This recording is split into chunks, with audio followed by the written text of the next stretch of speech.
There were a lot of questions coming into this game for the Toronto Raptors. How would Scotty Barnes respond? How would the defense respond? How would Darko respond? How would you deal with this Colin Murray Boyles Jakob Poeltl situation in which it is so clear to anyone with two eyeballs that Colin Murray Boyles is the better matchup and frankly right now might just be the better player for this series and perhaps every series going on if the Raptors do somehow miraculously come back in this series.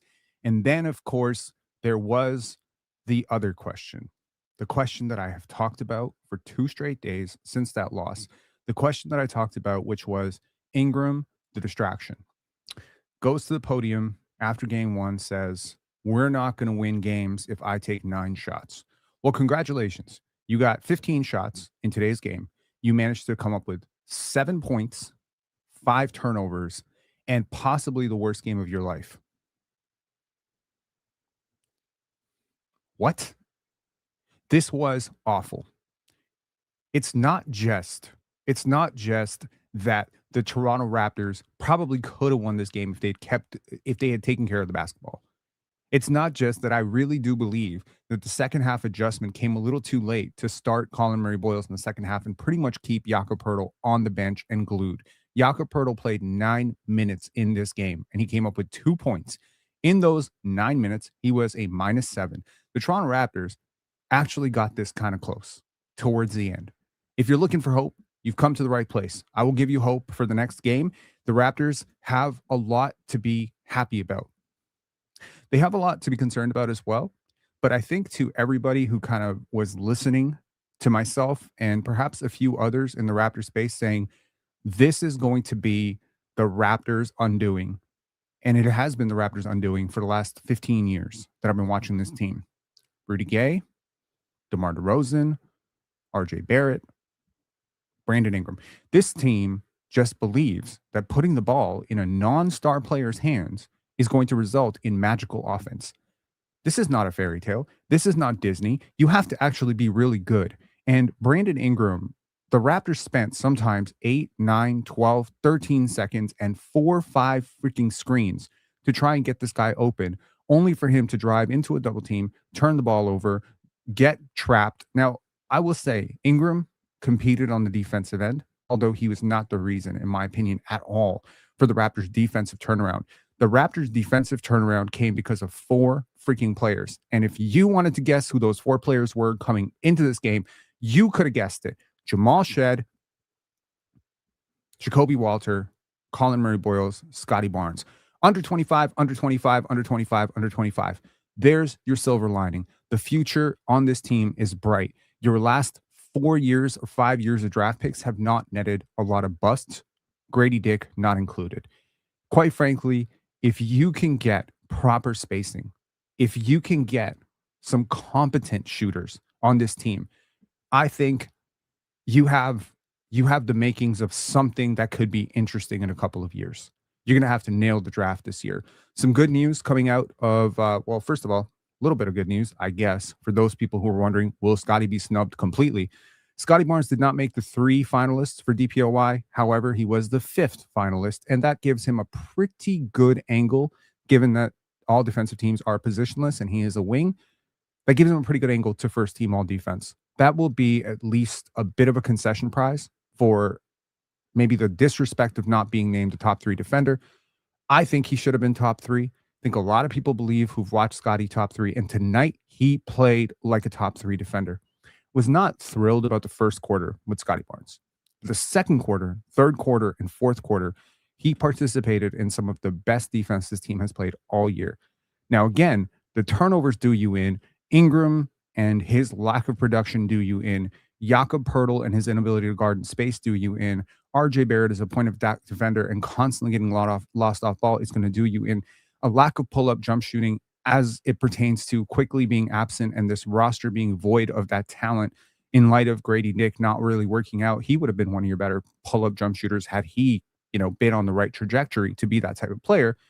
Unfortunately, the Raptors pull-up jump shooting remains their biggest issue and perhaps something that maybe an Emmanuel quickly returning game 3 might address.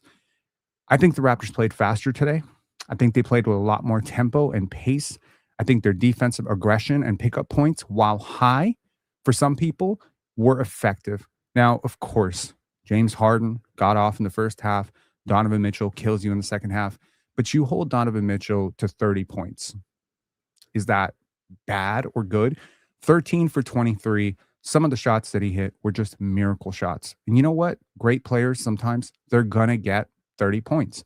James Harden gets 28. I didn't like James Harden's 28. I thought the Raptors made it a little too easy for him. And of course, RJ Barrett gets that matchup a lot. And I just think that Scottie on Donovan Mitchell would be the adjustment for game two. It's going to tire him out. You know what, Scottie, your franchise player, think he played 40 minutes tonight. So, you might have to play 47 in the next game. You can't lose game three. The odds of coming back from 0-3 are, if your odds of coming back in the series right now are less than 1% or like 1%, your odds of coming back from down 0-3 after dropping game three at home would be like less than 0.1%.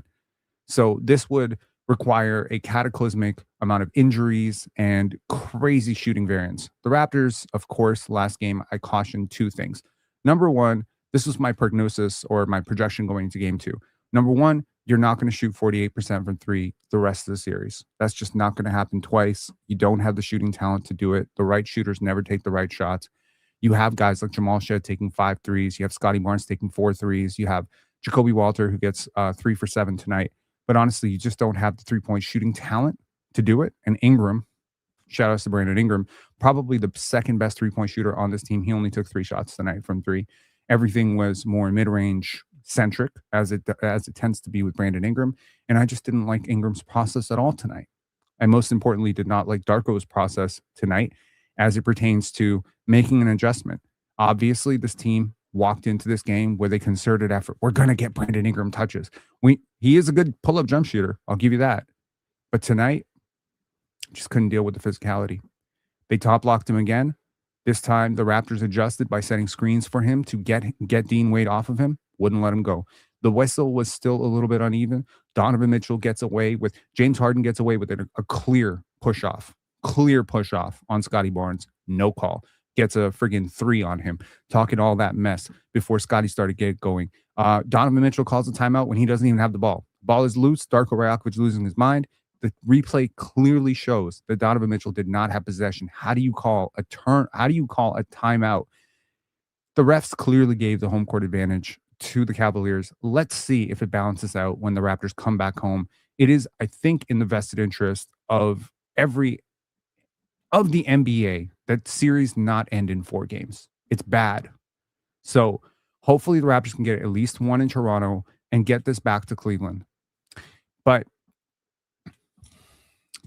I didn't like this. Look, my 2 projections coming into this. You're not going to shoot that well from 3.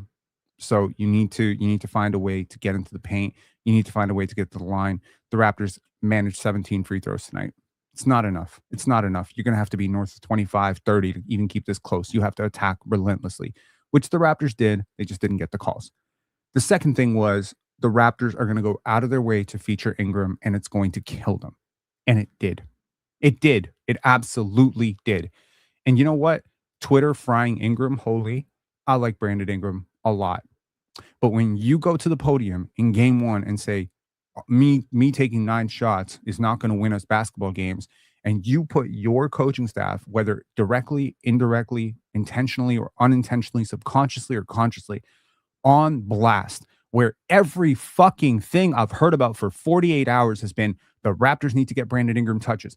Ingram FC going like, oh, this dumbass coach asking him to screen. Y'all really dumb. Y'all really dumb. If you are a media member who's like, oh, the Raptors need to stop going towards this and they need to feature their star. Show me the star, bro. Show me the star. Where is the superstar? You want to be a superstar? You want to quit on a half and then come to the podium and instead of taking accountability, go the other way and become a 48-hour distraction for your team where every one of your teammates has to answer for why they didn't give you the ball. And then we got to go into game 2 for you to have the worst game of your life. Timing is everything, my friend. Timing is everything. And had you had this kind of game without all the hoopla and the 48-hour media storm, fine. Fine. I got no problem with it. It happens. You know, players have bad games. No one is expecting Brandon Ingram to be a superstar. This is not Kobe Bryant. This is not Michael Jordan. This is not Kawhi Leonard. This is why I resent Bobby Webster so much for talking about Brandon Ingram like he's Kawhi Leonard. You're gassing him up. You're trying to build this guy into something that he's absolutely not. And there's no objective proof in life anywhere to suggest that, other than highlight clips, that you could ever find any evidence for Brandon Ingram being that type of impact player. And right now, Brandon Ingram has come up short in back-to-back games. This is 3 halves straight where Brandon Ingram has played timid. Brandon Ingram has shied away from physicality and has come up very small. Now, I expect a big bounce-back game from Brandon Ingram in Game 3, but don't even talk to me about how the Raptors have to get him open. No. He has to get himself open. We can assist you. Having to drag out 8, 9, 10 seconds of every single clock to try and get this guy to come off of a screen or come off multiple screens, it's just not something that I agree with. It's not. Now, I have always said that you are either the creator of offense or the benefactor of offense. And frankly, 2 points is 2 points, so it all counts the same. The way the Raptors want to play basketball, they want to play egalitarian, which means that sometimes Mamu's going to get 14 shots and Brandon Ingram's going to get 12, and you're just going to live with it. Sometimes Ingram's going to get 20 and Mamu's going to get 4. You got to live with it.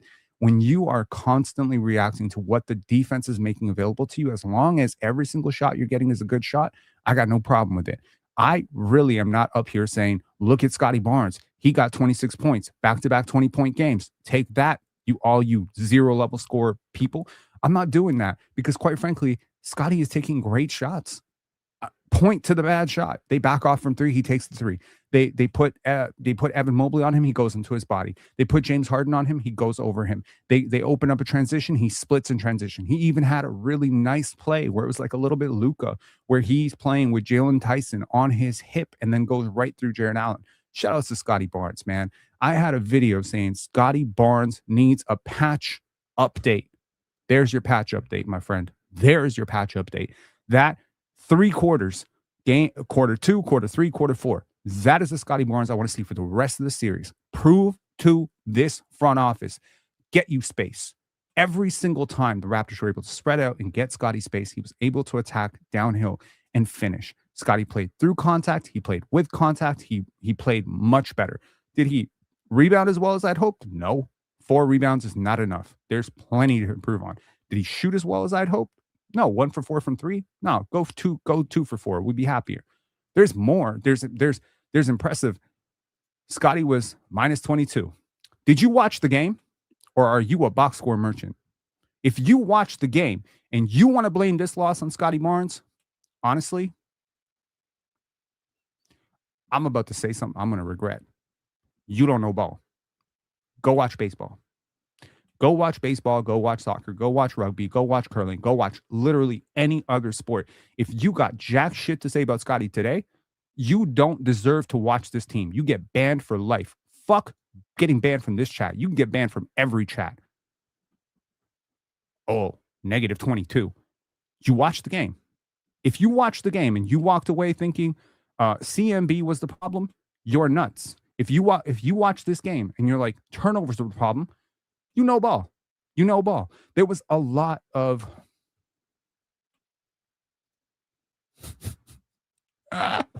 0 points in the first 12.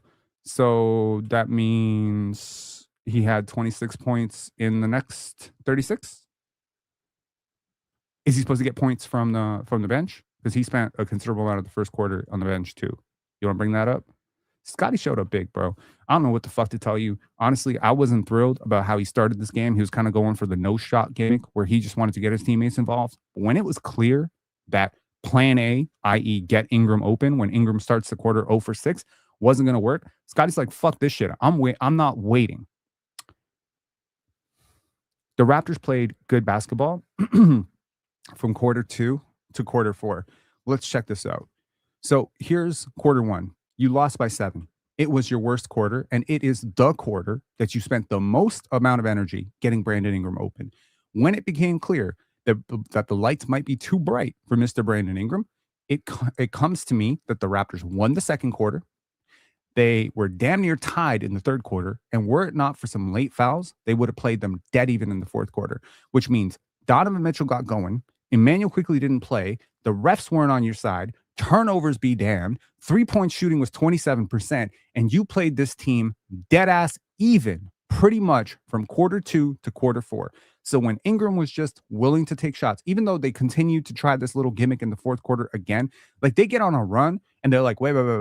We got to go back for Brandon Ingram. We can't let Brandon Ingram sit on 4 points. No, we got to get Brandon Ingram 10. What is this? I don't like this kind of basketball.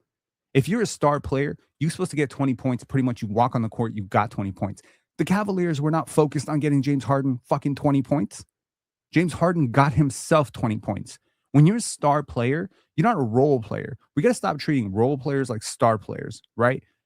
Shot making is a role. Just so we're clear, Lou Williams was not a star player, but the ball found Lou Williams when he got on the court. Jamal Crawford, Ben Gordon. I can name you 100 dudes who've been microwave buckets, but they're not superstars. They're not star players. They're not all NBA level talents that you got to bend yourself backwards to get that guy the ball.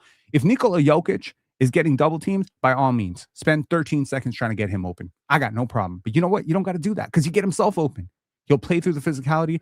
He'll bring his man to the screen. He'll pop up above the break. He'll run in transition. He'll bring the ball up the court. The Raptors tried this. The Raptors have tried this. It's not working. And look, y'all, you want to tell me that I'm not watching the ball, that I'm not watching ball. I'll tell you right now, Barnes without Ingram and Ingram without Barnes, guess which lineup has the higher offensive rating? The Raptors don't have any chance to win the mano a mano star-on-star battle. I hate that graphic posted by TSN. Oh, star duo comparison. Fuck y'all, man. At that point, Scotty had 22. Ingram had 4. They had the nerve to put Mitchell and Harden 51 points. Scotty and Ingram 11 for 30, 26 points. What y'all doing? Are y'all on Ingram FC's payroll? Like, what are you doing? I understand at the very, very bottom. I understand at the very, very bottom, you put Scotty Barnes has 22 of 26. But why even post that graphic? Why don't you put RJ Barrett on that graphic? At least RJ came to play. Now, I'm not going to sit here and tell you RJ played some great game defensively, but man, offensively, at least he was assertive when he had a competent matchup. I mean, at least he showed some balls. When Jalen Tyson stood over Scotty Barnes, he shoved him. Yo, I like that. Good for you, RJ. Defeat all these Canadians are nice stereotypes. Fuck that shit. Brandon Ingram, 7 points. That sticks out like a sore thumb. Jakob Poeltl with 2 points. You know how much money those guys make combined? That's $60 million for 9 points. That's $60 million for 9 points and $32.5 million sitting on the fucking bench in street clothes watching. Jamal Shed, 3 points in 38 minutes. Jamal Shed had himself a very competent defensive game and a complete disaster class offensively. I don't feel he ran the pace as well as I would have liked him to. He obviously didn't shoot as well as I would have liked him to. Couldn't finish oversized in the paint. Didn't even try. Didn't really initiate. Didn't look offensively assertive. Wasn't very sure of what to do. And was a complete negative for spacing. I know Darko wants to run Jamal Shed at point because it's a little security blanket. Point guard's got to be less than 6'4" because I'm 5'11" and I ran point. So everyone got to be short. Listen, Darko Rakovic, I appreciate that you finally took the advice of every sane person who covers this team and started CMB for the second half. You should have done it in game 1. You didn't, even when Ben Seraph crossed over Jakob Poeltl and gave you a nice little hint of what was going to happen in this series. No, you wanted to play 30 feet of space behind Jakob Poeltl defense with 2 rim running bigs, no help side defense other than Scotty Barnes, who has to be glued to a shooter at all times and is, if he's not busy chasing Donovan Mitchell, and you want to try this shit out and basically tank the first 2 games. Is it too late to tank?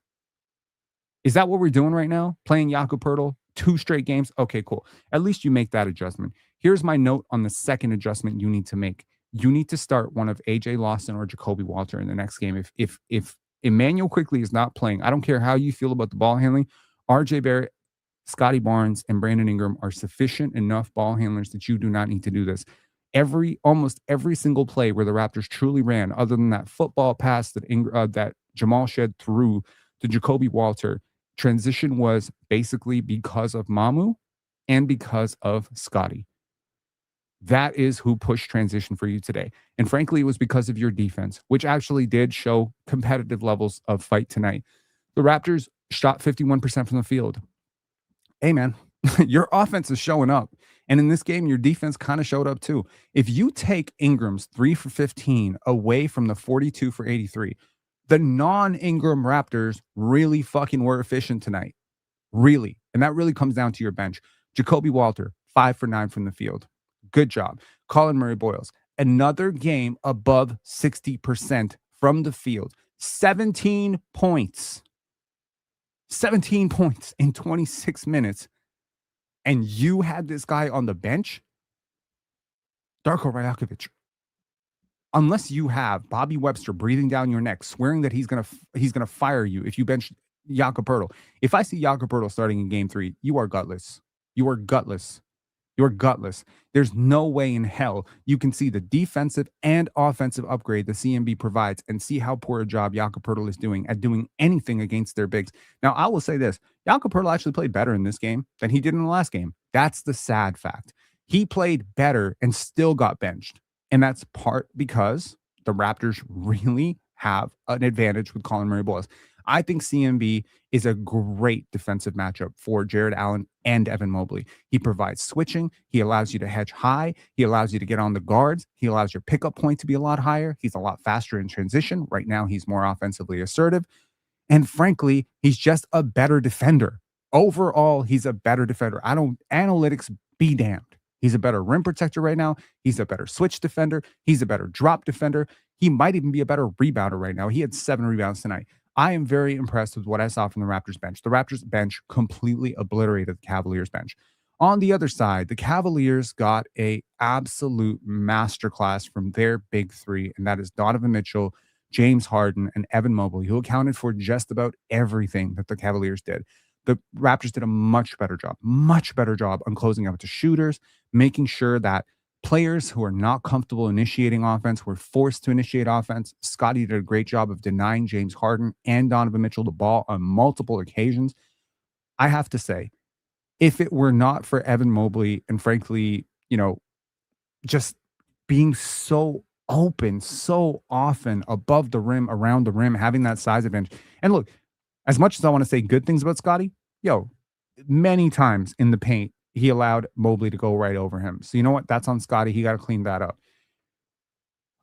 Off the bench, your bench thoroughly outplayed their bench. It's just their star showed up and one of your offensive stars didn't. Because right now, I could say good things about RJ Barrett as well. He had 22 points on only 13 shots, gets to the line 2 times. He had 9 rebounds, 5 assists.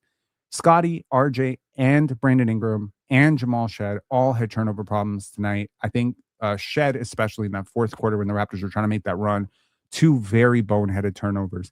Darko really cares about taking care of the basketball. He has an aversion to turnovers. I'm telling you, the turnovers are not necessarily going to kill you if they're aggressive turnovers. And that's where I fundamentally disagree with Darko on the value of Immanuel Quickley. Immanuel Quickley's greatest value to this team is off-ball spacing and pull-up jump shooting, not taking care of the ball, not primary playmaking, not initiation. And you can bet your bottom dollar if Immanuel Quickley comes in game 3, your offense is going to go through him. Scottie's going to be sitting in the corner. Putting one of your best finishers and one of your best playmakers in the corner is a completely stupid idea, especially in a series where they don't have a good matchup for him. Point to the good matchup. They put last year's defensive player of the year on him, and he took him right into the rim every fucking time. I can't wait to be on the panel tomorrow and talk to Chilltown Hoops about how he feels about the Scotty Barnes versus Evan Mobley debate, because Scottie got star buckets tonight. Scottie got very few role player buckets tonight. Scottie got star buckets tonight. He got initiation buckets. There weren't a lot of catch and shoot threes in the corner. There weren't a lot of rim rolls. Maybe he got like 8 points off of that shit. A lot of it was just him creating contact, him going into the paint, him finding nifty finishes around contact, him getting, sneaking on the baseline, creating for his teammates. He only had 5 assists tonight. If his shooter shot a little bit better, I could very easily have seen him get 8, 9, 10 assists tonight. No, I'm not going to say Scotty Barnes was great tonight, but he answered the call. He answered the call, man. Defensively, offensively, he was good. Let's take a look at the team stats here, and then we'll get a little bit into the film breakdown. We'll take some call-ins. Y'all got call-ins. Let's call in. The Raptors managed to match the possession battle. 83 to 83 shot attempts. Very good. The Raptors, once again, take fewer threes. They shoot worse from three, but they do hold the Cavaliers to 32% from three, which is a vast improvement over last game. The Cavs get to the line more, which is really where you lose the game. However, they shoot just as many free throws. So where the hell did they win this game? Frankly, it's the threes versus the twos. That's really what it was. 2 additional field goals and 5 extra threes is how the Cavaliers won this game. It's not as big a margin as the first game. I'm telling you, this was like a 7-point game, maybe a 5-point game, maybe a 3-point game if you make that CMB adjustment a little bit earlier. And I think if you're the Toronto Raptors, hopefully this loss stings, right? You balled out, you played really hard, and you lose this game by 10. 10 points is not considered a close game in the NBA. However, I'll say this. If I'm Jamal Shed, if I'm CMB, if I'm Darko Rajakovic, if I'm Scotty Barnes, if I'm RJ Barrett, I'm looking at each other right now, and I'm saying, we can win game 3. We can hang with this team. We have a rhythm now. We have young players who are showing up. Everyone picked against the Raptors because of their inexperience. Nobody picked against the Raptors because they expected Brandon Ingram to go ice cold. Nobody. Everyone was saying the same thing. Oh, Brandon Ingram's going to cook this series because, and what did I say? Give me a W if you remember me talking about Dean Wade the first second the Raptors drew this fucking matchup. Give me a W and show me that you pay attention to what I'm saying. And I'm not even trying to be a told you so, because trust me, as a Raptor fan, this bothers the living shit out of me. However, who's you saying? WWW. And Dean Wade has shut him out. 2 straight games, he shut him down. Every time that matchup is on him, he can't score. Why? Because Dean Wade's just as big, and a lot stronger. BI got to get into the gym, bro. You got to get into the gym, and you got to get really comfortable with physicality. Brandon Ingram has to attack game 3. I am 100%. If I'm Scotty Barnes, if I'm RJ Barrett, I'm going to Brandon Ingram right now. I'll be like, bro, you too good to play this bad. Don't let the Twitter trolls get on you. Brandon Ingram probably walked into this game wanting to have a good game. I feel very genuinely bad for him. He had a lot of tough shots that just went in and out. People like to live by the results. They love to live by the results. This guy shot 2 for 14. I like a lot of the shots that he took. I just don't like the energy coming into this game. My issue is not how Brandon Ingram played. My issue is how the Raptors catered to how he wanted to play. My issue is why this team is so gutless in holding their stars accountable. When Pascal Siakam didn't want to run Darko's offense, Pascal Siakam stand in the corner. When Pascal Siakam didn't want to agree with how Darko wanted to use him as a defender, Siakam just didn't defend. Why? Why? What is it about this organization that players just come in and think they get to fucking call the shots? I'm not a fan of inmates liberating the asylum, and I'm very pro-player empowerment, believe me, within reason. When what you want to do is fucking up 14 people, I don't like that. That's not player empowerment. That's frankly a player dictatorship. Empowerment and dictatorship are never the same thing.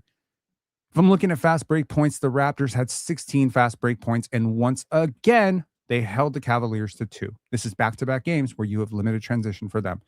There are encouraging signs. You can be in game 3 and even win game 3. If you win game 3 and game 4, pressure shifts back to them. They have to win game 5. So if I'm the Raptors, take the next day, clear your mind. Scotty Barnes, if there were any doubts that you can play in this series, my friend, you can play in this series. You can kill them. You can kill them for 30 points in game 3. You can kill them for 14 assists if your shooters make shots. And if Quickly comes back, honestly, here's my adjustment. I'd bring Quickly, Jakob, Poeltl, and RJ Barrett off the bench. Now, you might think that's radical, given that RJ Barrett played well, but I do think RJ Barrett being on the court compounds the spacing issues for Ingram. Jakobi potentially being on the court. Actually, you know what? Fuck it. Let's start Quickly and put RJ and Jakob on the bench. Quickly plus Jakobi plus Scottie plus CMB, I think can open up enough space for Ingram to get going. That's my view. That's my read on it. Okay, let's get to some of the film. Okay. By the way, I think this would be a good time to tell you we are proudly sponsored by Nickel 9 Distillery. Nickel 9 Distillery was a huge sponsor of the Pendance Film Festival. They are located in the West End. Please make sure to Google them, check them out, check them on socials. Very nice people, very nice space. Definitely check it out for your next event. We might even do a PENSARE Basketball live podcast, maybe this summer, maybe next fall there. And that would be really, really cool, maybe for preseason or something like that. That's really cool. I mean, they're fantastic people, and they have some of the best. It's a very niche, very cool venue. To those of you who came to the Pendance Gala back-to-back years, it's been at Nickel 9. So shout outs to Nickel 9 Distillery. They make their own stuff. It's absolutely beautiful venue. So we'll definitely have like a video promo for them next live. But just wanted to give a big shout out to Nickel 9. Okay, let's get into this now. I said in the very first possession, this was very critical to me that the Raptors not let Jarrett Allen get going. And Jarrett Allen has just been a beast. Here, Jakob Poeltl, once again, you'll see why he was benched. Once again, Jarrett Allen should not be able to split Jakob Poeltl and Scotty Barnes. This is a lack of physicality by Jakob Poeltl.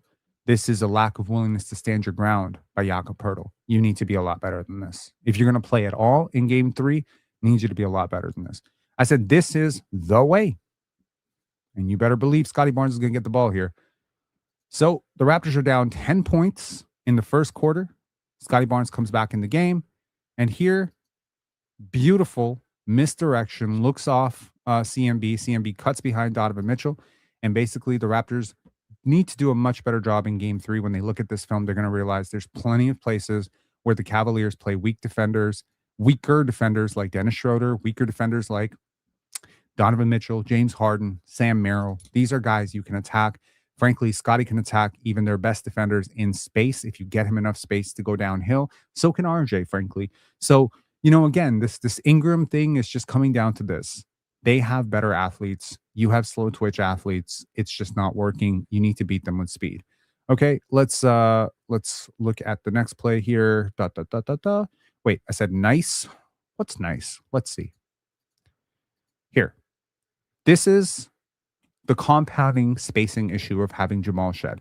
Now, you're not really giving Ingram a chance with the lack of spacing here. I do believe Brandon Ingram will be better when playing with Immanuel Quickley, and you need to pair their minutes up and make sure that you're not playing a non-shooter on the court, because I'll guarantee you right now, you're giving Kenny Atkinson and frankly Dennis Schroeder here the easiest decision of your life.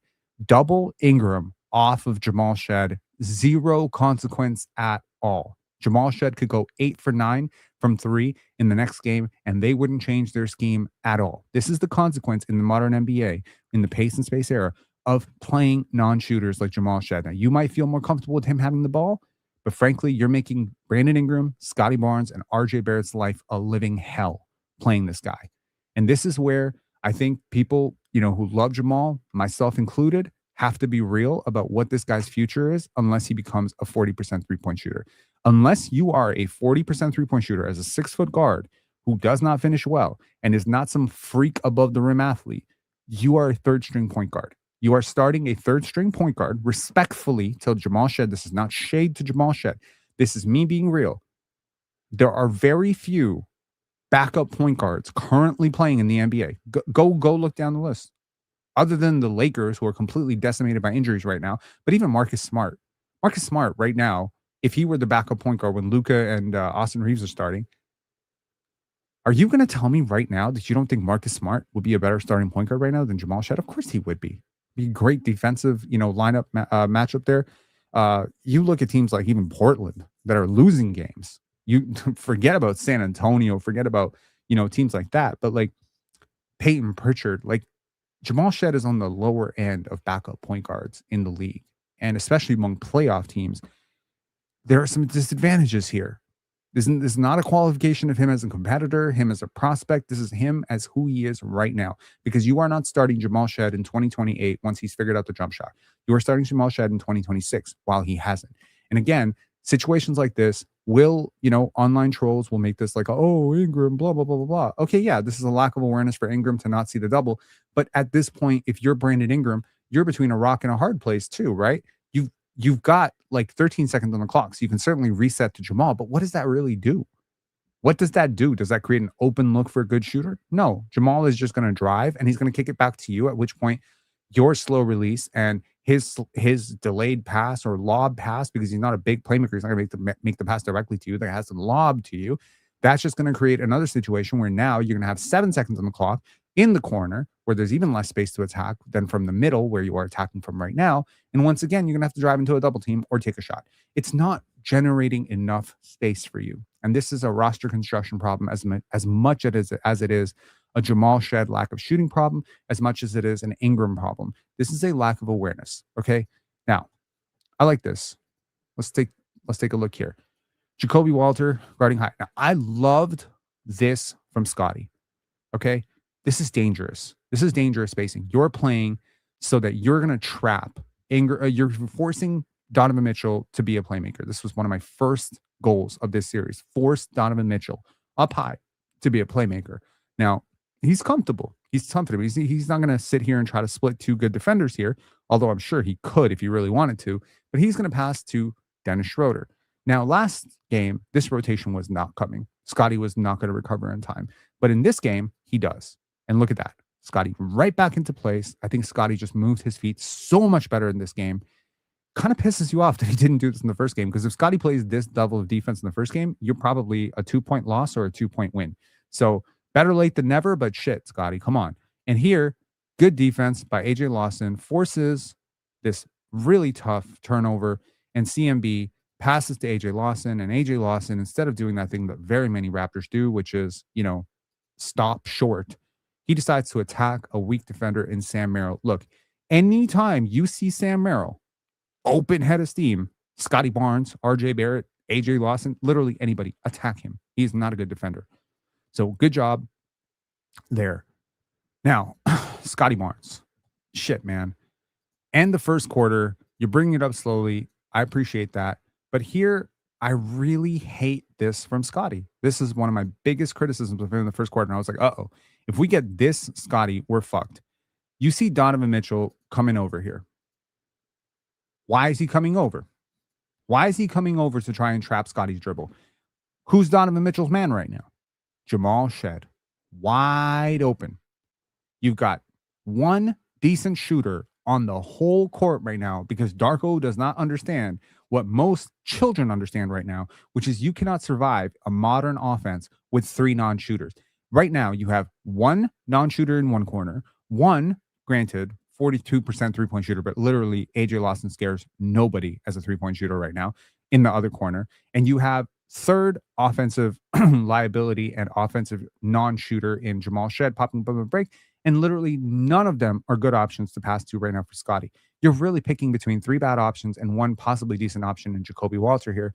Scottie is going to pass to the open man because he thinks that's the right play. CMB probably should swing this to Jakobi because I think I give him a better shot of making the shot.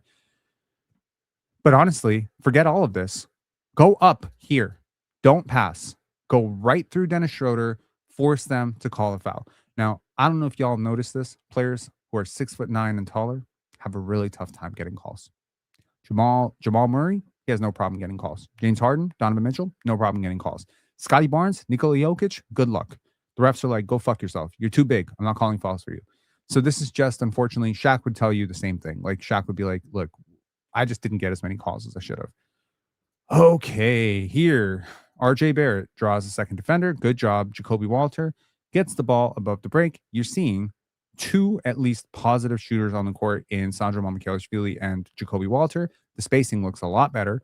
Paint is actually open for a drive with 10 seconds to go. And Scotty Barnes just said, you know what? Fuck it. Let me just take the 3. Now, Scotty did hit 2 threes, but one of the threes was called a 2. There was another play also where I think Donovan Mitchell hit a shot and the shot clock had expired, so they took it away. So a couple of little adjustments there. Here, Sandro Mamukelashvili just opens up way too much. And there's no backside help. And why is that? Because RJ Barrett is guarding a corner shooter. That's why. But here, Scotty Barnes does this miraculous job of closing down this drive with Mamu. The ball goes up to Dennis Schroeder. Schroeder was on some real bullshit. Jakobi with a solid contest. Shot misses. And here you see RJ Barrett once again caught ball watching. Everybody got to get into this. They got 2 players in the paint. You got 4. Granted, the ball is going to bounce on the wrong side, but you have to be assertive and get to the middle. And here, Evan Mobley is just able to beat Scotty Barnes and RJ Barrett. It's just unfortunate. Now, I understand Mobley is 7 feet tall. You don't necessarily expect Scotty to have an advantage rebounding over Evan Mobley. He is a better rebounder than Evan Mobley. He is a better rebounder than Scotty Barnes. But the Raptors' contested rebound percentage last game was abysmal, and I don't expect that it got much better in tonight's game. Rebounding remains a major issue for the Raptors. But one of the good things about the Raptors, look at James Harden, a little bit slow. Okay, Jakob Poeltl.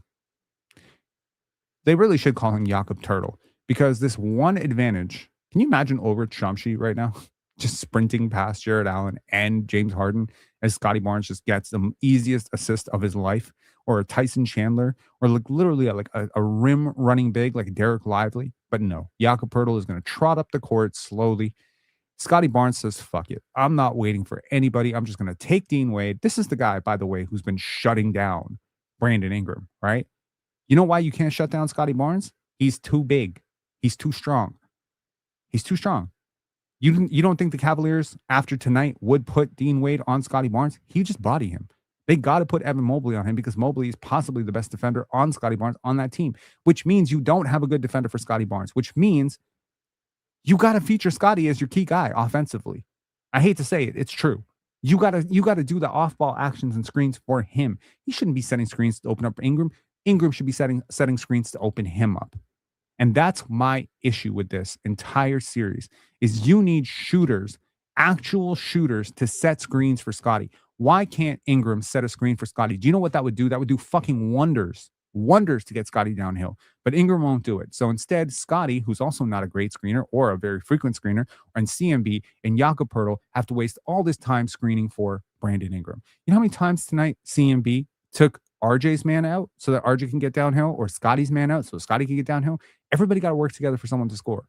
But I just want to say, Scotty having the ball in his hands in the middle of the court is a very dangerous thing. And right now you're seeing it, because here he is able to take all this contact from Jared Allen, who is a center, and just put it right through. This is creation. This is everything that the Raptors, fans say Scotty Barnes does not do, cannot do. Now here, I want to credit Brandon Ingram. Shot wasn't going, offense was tough, but here you do get the rebound. Shout outs to you having to rebound for Jakob Poeltl, who can't get this rebound. Ingram gets it up quickly, which is good. I love it. And RJ Barrett in transition, attacking a set defender who's a weak defender. And when that is taken away, because RJ Barrett has no bag at all, passes to Scotty Barnes. And on the opposite corner, you have Jamal Shed. Shout outs. Bless your heart. You're once again playing 3 non-shooters, and your one shooter on the court won't take threes. This is not just a roster build issue. This is a coaching issue. If you cannot convince Brandon Ingram to take 8 threes a game, you're going to lose. You're going to lose. In light of Quickly also not playing. Oh, sorry. By the way, if you're wondering, that shot went in too. So Scotty hit 2 from the right corner, but one of them was deemed a 2, unfortunately. Okay. Are these referees on crack? Let's figure it out. This is called, let's see if I'm going to slow this down a lot, and let's just see if this actually goes off of Ingram, because this was called off of Ingram. And I think the replay kind of confirmed it, but here, I believe Evan Mobley touched that last. And speaking of non-calls, what the fuck is this?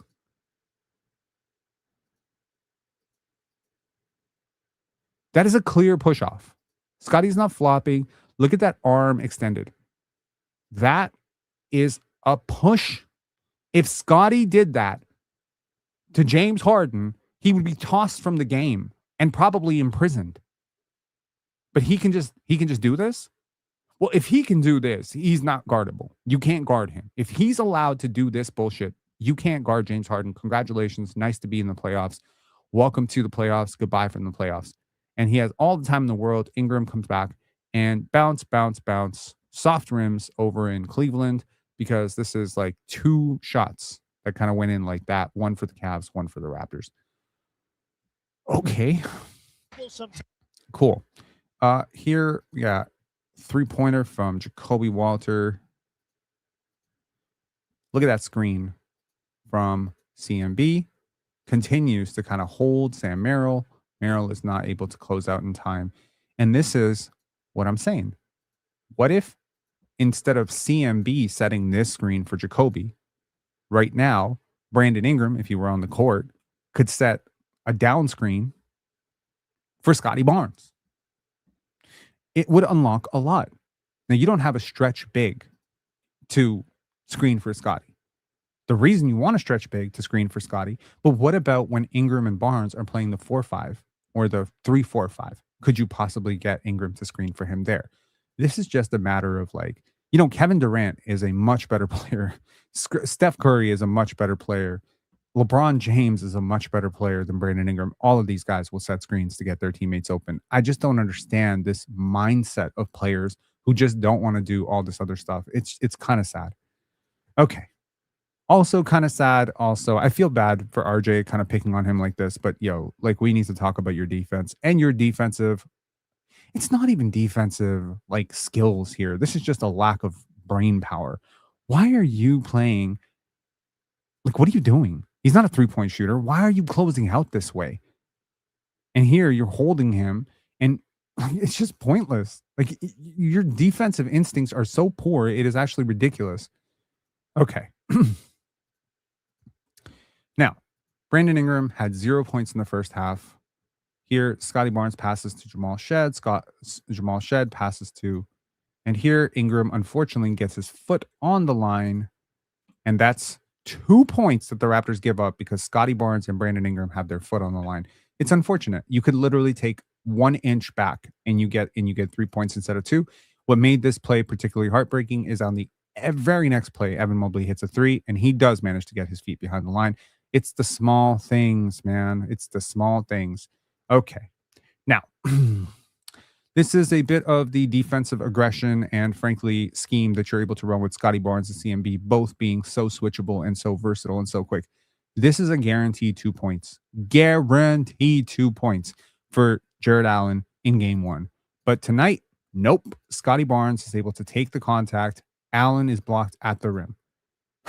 He would get his payback in very embarrassing fashion later in this quarter.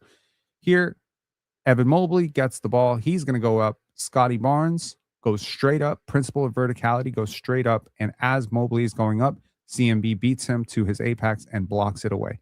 Beautiful. Of course, Donovan Mitchell gets the ball. He is going to take this shot. Nobody gets the rebound. Dean Wade gets the rebound. And the whole play is reset. And eventually, it ends up at the top for James Harden, who splits RJ Barrett and Brandon Ingram almost exactly where they are right now, and goes uncontested to the rim because Scotty and CMB are preoccupied with their dunkers. It's just unfortunate. Okay, here Brandon Ingram gets ganged up on, and this time does a much better job of passing through this. Risky. And Jacoby Walter plays through and finishes through contact, and I love that he plays off of 2 feet. Very good, Jacoby Walter. I think you have to be impressed with some of your young players. Also, Scotty Barnes being very bagless here, but whatever. Like it's not pretty. It's kind of like hump. It's kind of like Scotty needs to learn how to pump fake better than this shit. Like your pump fakes are so convincingly obvious at this point, unconvincingly obvious at this point, but somehow he is able to put 2 points into the body of Evan Mobley. He does the right thing eventually, which is instead of pump fake and trying to draw contact, he just initiates contact, which I think Scotty, every time he sees Evan Mobley, he's just willing to initiate that contact. Once again, this time Scotty Barnes pushes the pace. I love when Scotty does this. He catches the defense kind of napping. This is off a make, by the way.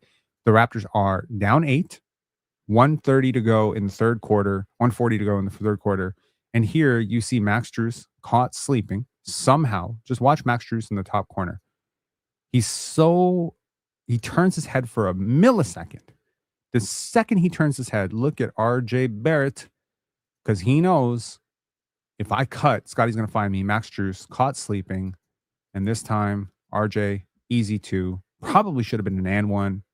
Shout outs to Scotty and RJ, man. Okay. Now, when we say star touches, this is a star play. Once again, you got a DPOY on you. He's backing off, giving you plenty of space. So, if Darko Rajakovic was catching, if Darko Rajakovic was coaching the fucking Cavaliers right now, they'd be guarding Scotty at half court. But Darko's not. So here, Scotty has an extra disadvantage, which means that he is playing with some positive spacing right now. This is like some relatively decent spacing. Here, he's able to turn, space, finish. That is a star move. That is a move that LeBron would make in this exact situation. LeBron, Giannis, literally any predator wing you could think about, Kawhi Leonard. This is how Kawhi or those guys would deal with it. Because here, once you catch the defense leaning here, you've actually shifted their only rim protector. Because again, there's two versions of the Cavs. They brought this up on the broadcast as well. There's a version of the Cavs with two bigs. There's a version of the Cavs with a solo big. When they have a solo big and your matchup is the solo big, once you beat the solo big, there's no rim protection. So it's actually quite genius to put the ball in Scotty Barnes' hands and get him to attack Mobley off the dribble, because here, instead of having Allen contesting and helping, it's got Merrill, and Merrill has no chance. If that was Allen, might be a block, right? Slayer saying, Scotty haters don't know basketball. You are correct. You are absolutely correct. Karen Hall saying, congrats on new sponsor, W Nickel 9 Distillery. Love it. Absolutely. Thank you, Karen Hall. Member for 7 months. VIP member, nonetheless. Okay. All right. Now here, I'm going to trigger a lot of Scotty Sucks FC.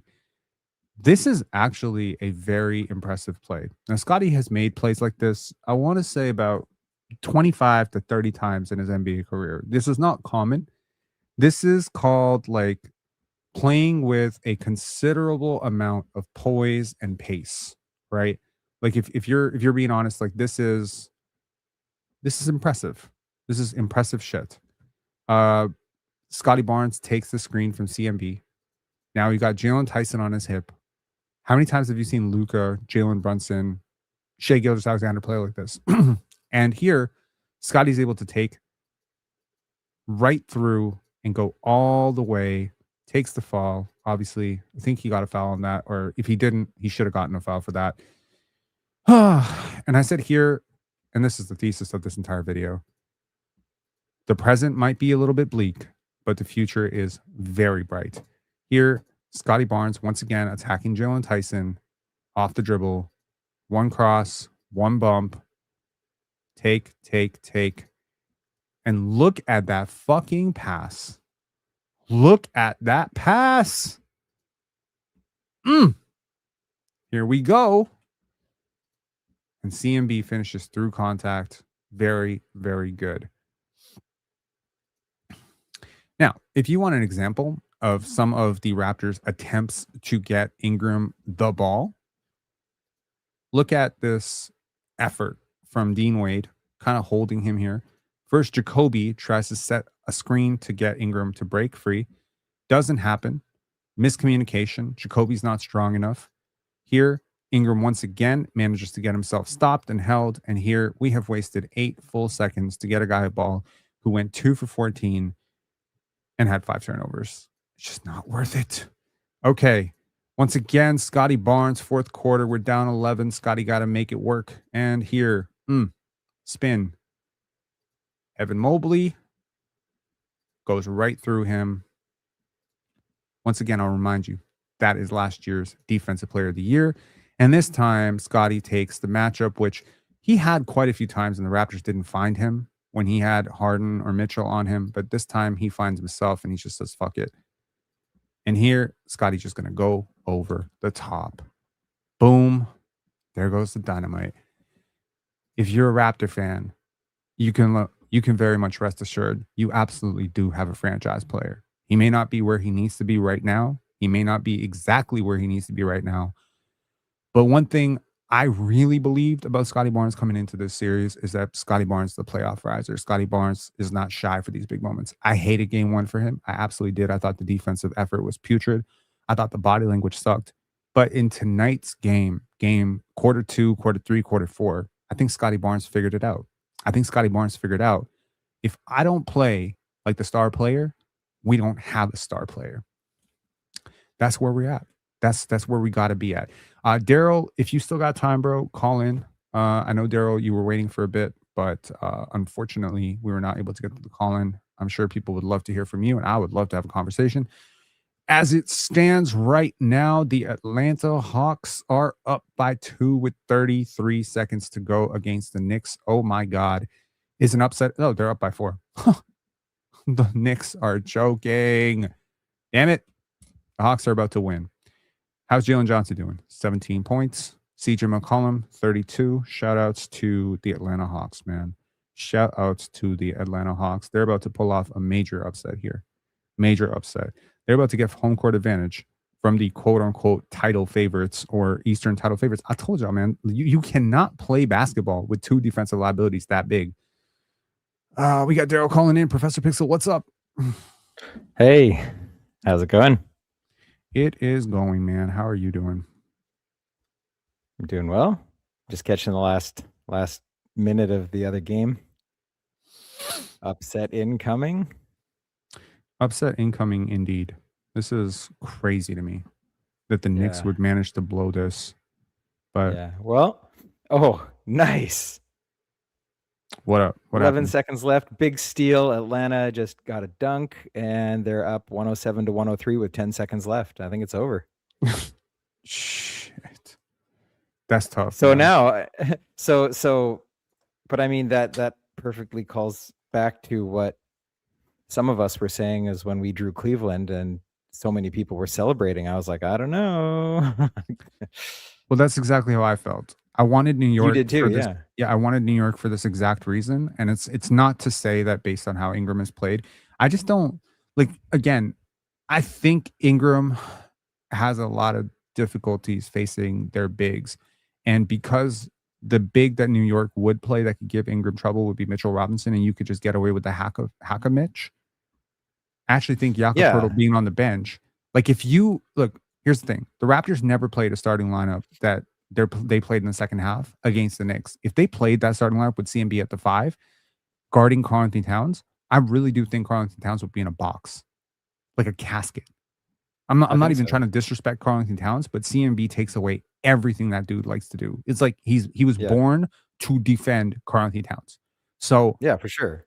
Like Cat can't move him because he's 250 pounds. He gets under him. He can get into his dribble. Jakob Poeltl can't contain him off the dribble. CMB can.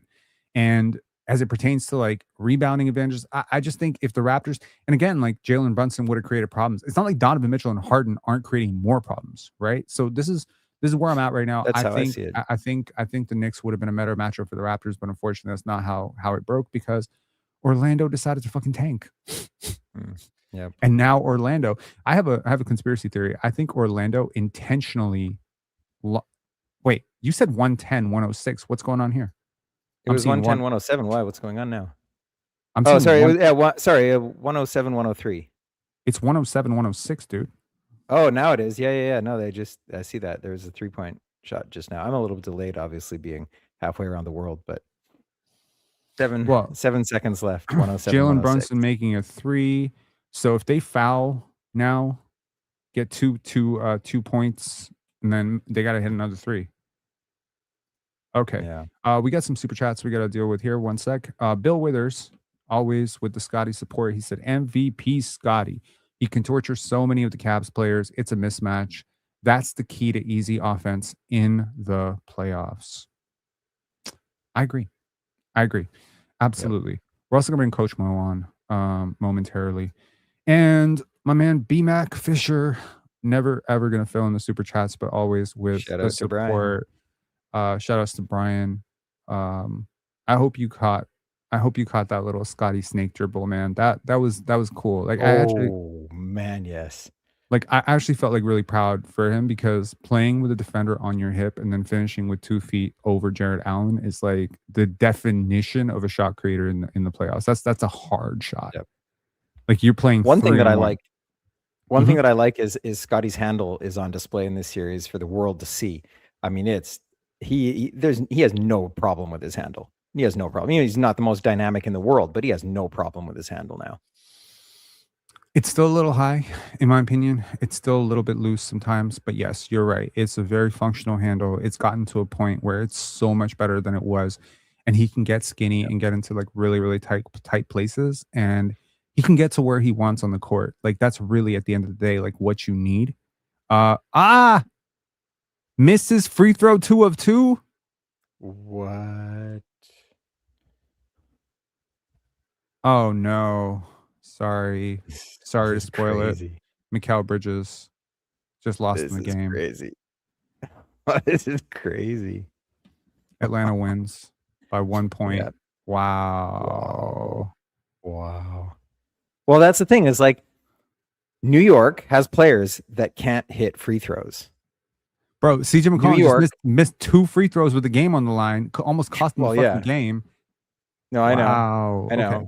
Yeah. They both do, but like that's why I think that New York would have been a better matchup than Cleveland because I think that there are like besides the CMB on Towns thing, Jalen Brunson is less efficient in the playoffs than Donovan Mitchell. I mean, he scores his points, but he is less efficient, and they do not have a James Harden. So, yeah, I agree. Yeah, to me, it's obvious. Yeah, we got Coach Mo on. We're also going to bring Okan on. We got the gang back together. What's up, y'all? How are you guys doing? Yo. Hey, Rob. How's it going? Hey, Okan. How are you? I'm good, man. I'm good. Just a hard game to watch, but yeah, just found some positives. I mean, I really like Jakobi and CMB. Seeing young players playing good is always nice, especially in the playoffs. So just trying to get the positives out of a really big negative, but yeah. I'm Ashanti saying, but Rob, Giannis's handle is high also, but he doesn't have any problems. Explain the difference. Well, he does have problems. That's the difference. Giannis does have problems. Giannis has massive problems. Why do you think they have all that spacing for Giannis on the court? What do you think Giannis would do with Jamal Shed, AJ Lawson, CMB, and Jakob Poeltl on the court? He would be walled up. Do you remember when the Raptors stopped Giannis, who's a freak athlete? Off Eric Bledsoe.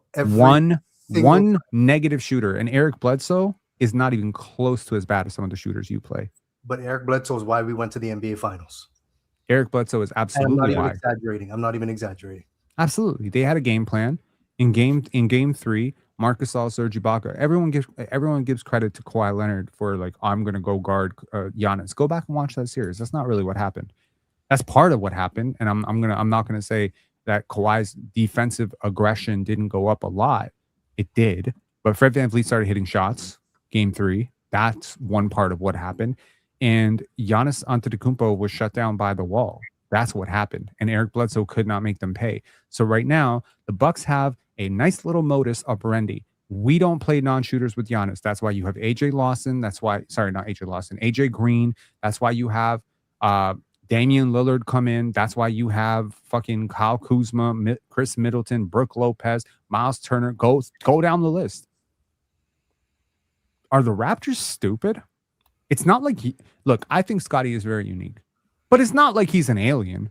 You're not building from scratch. The teams have built around long wings with big strides before, right? Giannis is an example.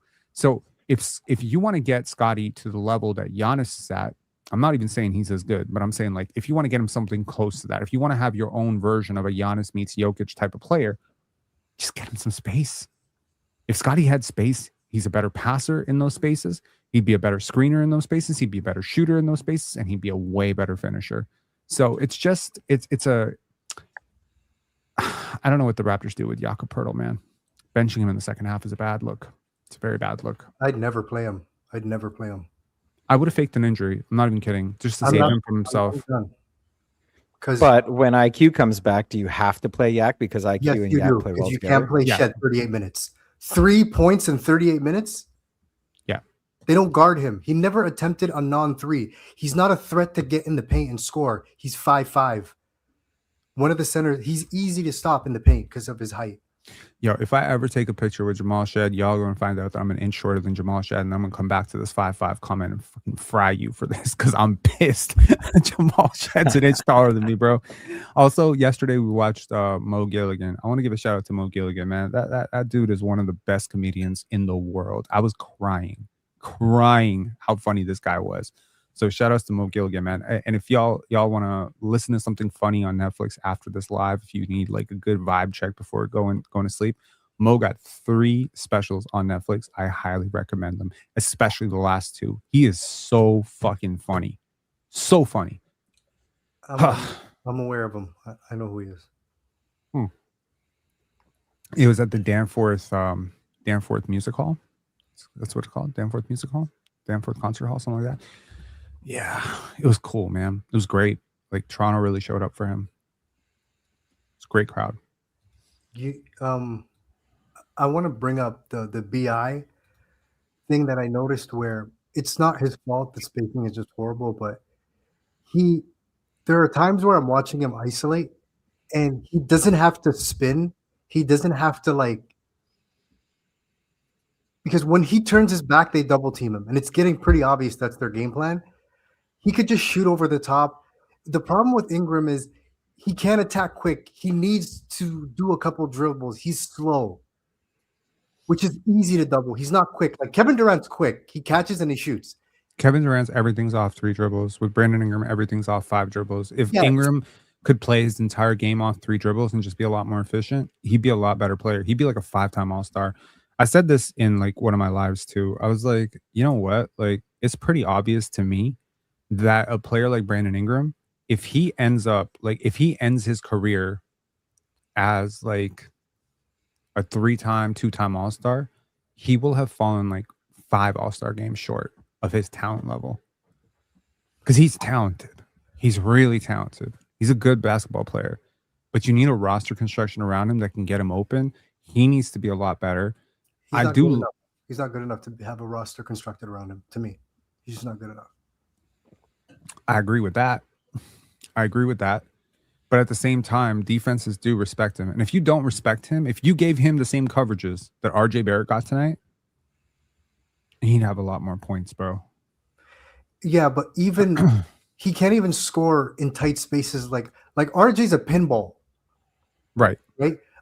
You give the gaps you give RJ, Ingram can't attack those. Now he may shoot over the top, but he's not blazing through like a man on fire in the paint. He's not doing that. That's not his game. He's not his game. Yeah. But if Ingram had Sam Merrill on him and he was assertive, he scores 80% of those possessions. Yeah. If he had Donovan Mitchell on him, he could score on him. I just think because he's so tall, he's 6'9", like a legit 6'9", and he's wiry, teams are able to get very physical and then get into his dribble, and his handle isn't tight enough. Like, I don't know why people think because he's like, a little bit flashy with his handle, it's just not functional. No. It's way too high. It's way too wide. It's like he doesn't get it close enough to his body, So it's just he just does a lot of wasted movements to get himself in rhythm. It accomplishes nothing but to get himself in rhythm. It does nothing. That's exactly it, Coach. And the defense is getting a rhythm for it. This is just shoot the ball, bro. Jigsaw Puzzle called it Aura Ball. Yeah, it is. Yeah. It is Aura Ball. That's really what it is. It accomplishes absolutely nothing. Right. I agree with you. 100% I agree. Well, it would accomplish something if he was a tertiary scorer instead of the first offensive option. That's the problem. He's the first option on this team. That's what everyone's saying. That's what the coach thinks. So if he was a tertiary scorer, I think that he would be absolutely perfect. Mm-hmm. Yeah, I agree. And I mean, look, Atlanta wanted to bring him in last trade deadline, presumably in a similar role that they have CJ McCollum in right now. And off of Jalen Johnson, I think he would struggle personally. I really do. I don't think he can do what CJ can do because of the pass, dribble, shoot, quickness that CJ has. I think the perfect situation for a Brandon Ingram would be probably the Lakers playing off of Luka and Austin Reeves. Um, You know, Yeah, I can see that. like those two would carve out space. He would be a corner shooter. Maybe playing in Milwaukee off of Giannis. You know, in place of the Kyle Kuzma role. You just need like superstar gravity to open him up as like the empty side attack guy. And if he's going to be your star player, you're fucked. I also agree. The Charlotte Hornets in place of like someone like Miles Bridges, it could be an interesting look, I think. Someone said Sacramento with DeRozan. I was thinking that, but I didn't want to say it. I was thinking that because I Oh don't my think he's a God. winning player. At this point, I don't think he's a winning player, especially with his mindset. We're not going to win with 9 points. Well, you got 17 and you score less than you did when you shot 9 times. Yeah, it's just unfortunate wording. I know quite a few people who are close to Brandon Ingram. I've never gotten the feeling that Brandon Ingram is selfish. He just has, I think, the wrong idea about who he is as a basketball player, and I don't know if anyone's ever corrected him on it. But what else is he going to do? Like, there's always an excuse, right? Like, it's always the coach's fault. Like, I'm listening to Ingram FC for 5 years, and I think everyone for the last 5 years has always asked the question, why isn't Brandon Ingram better? Because on a good night, when I watch him, he looks like he's the best player in the league, or one of the 10 best players in the league. The problem is, it's just, you know, like when we watched him put up 38 points, it looked like he's getting downhill, he's getting free, he's like really healthy, he's springy, right? But in the first quarter, someone bumped his rib and he just wasn't assertive after that. There is a toughness element to that's missing here. He just wants to be finesse, right? And I said it in the members live, you know, for the members. You know, when Brandon Ingram got to Toronto, there was a clip that we shared of Brandon Ingram talking about how much he loves studying film, right? And he said, you know, sometimes when I'm, you know, just eating some food, I'll put on like Kobe or MJ. And assuming positive intent, I thought that meant he was watching full games of Kobe and MJ. That's not what he was doing. He was watching highlights. Yeah. And that's the difference. I share a story with y'all. It's actually a great story, and it kind of tells you what it takes to be a champion in the NBA. I heard this story yesterday. I was just like, this is really cool. Terrell Brandon, who played Coach Mo, Daryl, I'm sure you guys remember Terrell Brandon, right? Timberwolves, Terrell Brandon. So Terrell Brandon's 3 a.m. He gets a call from Kevin Garnett. Y'all heard this story? yes. You have? Okay. Okay. Have you heard this story? I don't think. Okay. Daryl, have you heard this story? It's not coming to my mind, so maybe not. Okay. So he gets a call from Kevin Garnett. It's 3 a.m. Garnett says, yo, get over here. We need to talk. It's cold in Minnesota. So Terrell Brandon at 3 a.m., he's driving over to Kevin Garnett's house. Gets to Kevin Garnett's house. Kevin Garnett is standing outside in a tank top in freaking freezing winter. And he is irate. He's very upset. And so he comes up to the door. He's like, yo, KG, what's up? And he looks down and he has a welcome mat with Tim Duncan's face on it. And he says, yo, stomp that out. Stomp out your shoes on this shit. So he has Terrell Brandon stomping out his shoes on Tim Duncan's face. And Terrell Brandon's like, this is what you called me here for? He's like, nah, B, come over here. He pulls him back to the back. There's another welcome mat with Tim Duncan's face on it. He says, stomp that one out too. So he stomps him out. He's like, bro, it's 3 a.m. What are we doing here? He's like, yo, come downstairs, G. Pulls him down to his theater room, fires up the tape from the previous game, looking at pick and roll coverages against Tim Duncan. 3 a.m. turns to 4 a.m., turns to 5 a.m., turns to 6 a.m. They're just watching, talking, discussing. What do we do with this coverage? How do you want me to react to this? How do you want me to shut this down? How do you want me to stop this? Obsessive. 6 a.m. comes to Terrell Brandon's like, bro, we got practice at 9 o'clock in the morning. I need you to call the coach and cancel practice. And so they did. The point here is obsession with details is what makes you great. Kobe Bryant would do something very similar with Derek Fisher. I hope that Scotty Barnes is doing something very similar with his teammates. There's no cheat sheet to this. There's no like, oh, I'm just going to be talented and I'm going to succeed. No, that's never going to happen. Not in any field, not in any sport. You got to outwork your opponent, and you got to have the humility to know I cannot be outworked. Kevin Garnett, one of the hardest workers ever. Also, one of the most talented players ever. But when talent meets hard work and an obsession with detail, you get superstars and Hall of Famers. When it is matched with grit, toughness, you get champions. That's the gap between a Vince Carter. Are you willing to commit yourself to defense? Are you willing to play through contact? Are you willing to go into the paint even though you've been hacked 15 times and you're scared to get hurt? Versus a Kobe Bryant, who's willing to shoot a free throw off of a torn Achilles.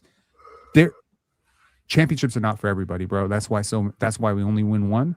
There's 580, 600. There's over 600 players who played in the NBA this year. 17 will walk away with the championship. This is the reality. So this is the level that you got to get to if you want to be great at literally anything. Anything. Film festival, convenience store, DoorDash. Do whatever the fuck you want, but you got to get really obsessed with the details. That's where I'm at, man. Yo, by the way, there's a post, and losing the series to the Cavs, someone posted, the Raptors are very limited by how much they've overpaid guys around Scottie. They pay more for Barnes plus BI plus IQ plus RJ plus Jakob more than the Cavs pay for Mitchell, Harden, Mobley, and Allen. A little disingenuous given the fact that it's 5 versus 4, but no. That's not why it's disingenuous. You paid first-round picks to get Donovan Mitchell. That's the disingenuous part. You gave up a franchise-level point guard in Darius Garland to get James Harden. I think, it's just that once we lose, we're going to probably lose a series. It's the salaries are on the Raptors. They're just so. I know you spoke about it last time. I don't want to get too much into it. It's going to be a talking point. It's unavoidable. Yeah, absolutely. You got bad salaries. For sure, you got bad salaries. Can we get bad salaries that can shoot though? I've said this before. We need to trade our bad salaries for bad salaries and probably lesser talent that fit. We need fit. We don't need talent. We need fit. Okay. I think those salaries were never good salaries. Like when they were signed, we were also criticizing them, and today we are still criticizing it. I agree. Going into this series, to me, I thought to myself, our only hope of winning this series, this is how I would determine if we're going to win this series. Does CMB play more than Jakob, and how much more? And does Jacoby play more than Shed?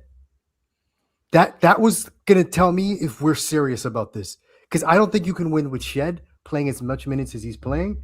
And I don't think you can win with Jakob playing anything more than maybe 15 minutes. And so far, 3 points, like you can't play Shed that much. I don't care if there's no other backup. Realistically, Shed's a third string point guard. He played 38 minutes tonight. You're not winning in the NBA like that. It's not happening. I agree. Okay, so these are your options. Zion Williamson, Ja Morant, Michael Porter.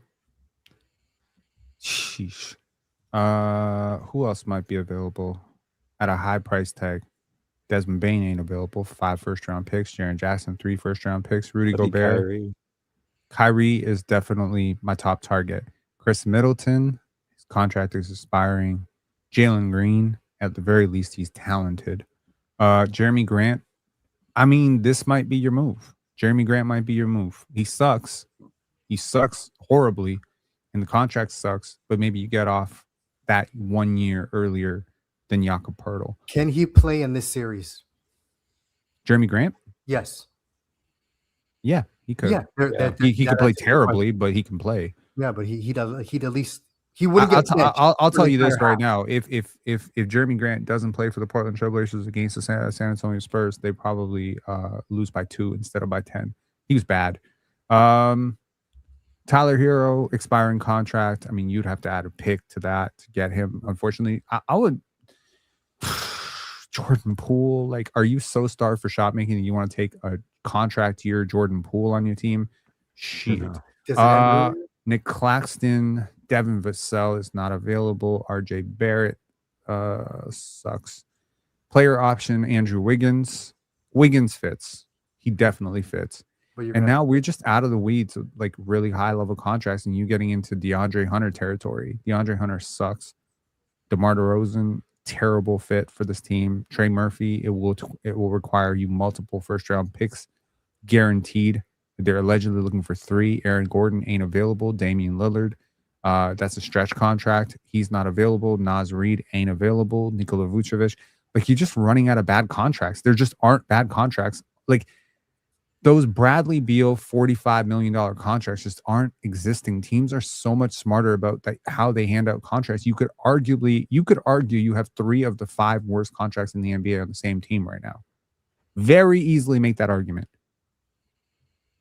Patrick Williams might be a future Raptor.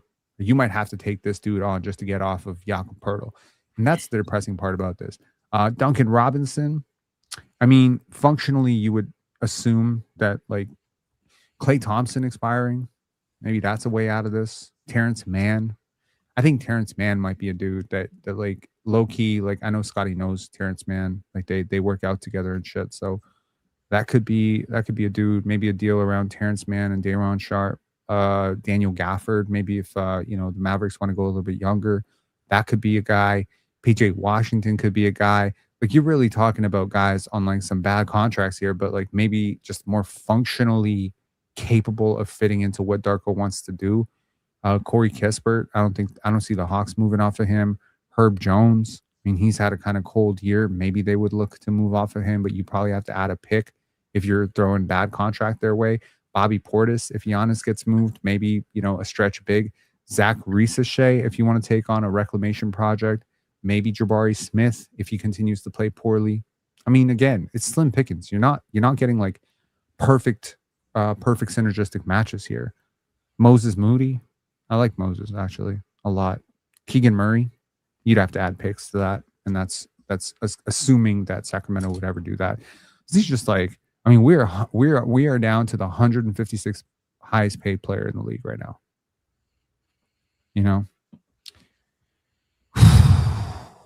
It's tough. Someone said Ayo Dosunmu.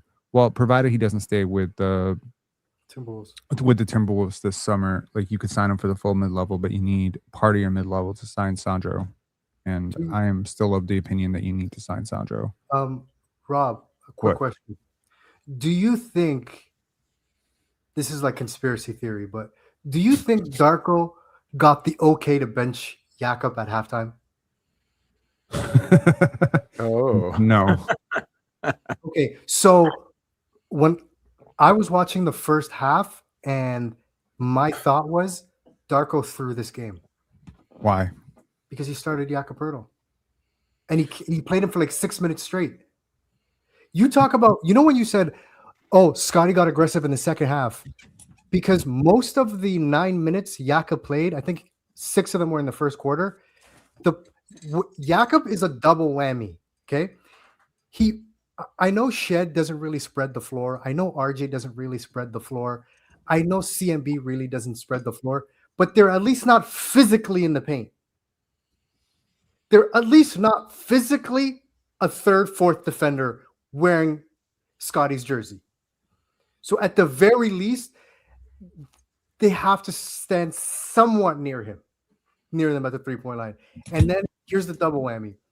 He makes half court hard, and he makes transition offense even harder because he's like the last guy up the court.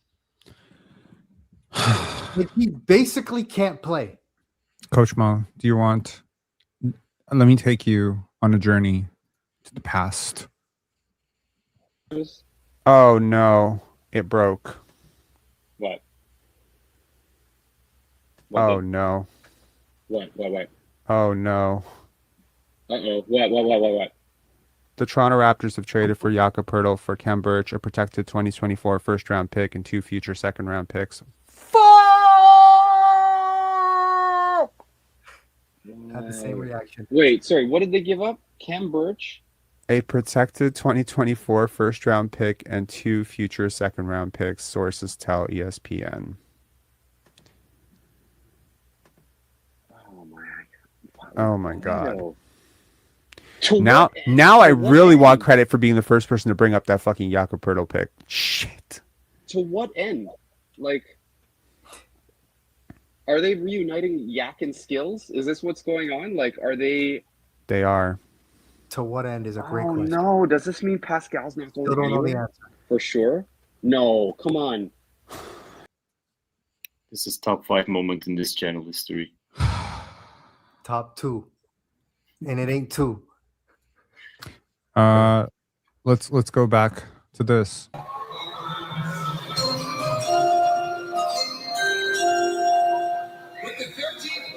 Why you got Van Vliet's face? NBA draft. The Toronto Raptors select Grady Dick. Wow. Penstradamus. People really swear like people canceled. They wanted to cancel me for this shit. Yeah. The best thing Grady Dick has ever done for the Raptors was that draft night fit. That's it.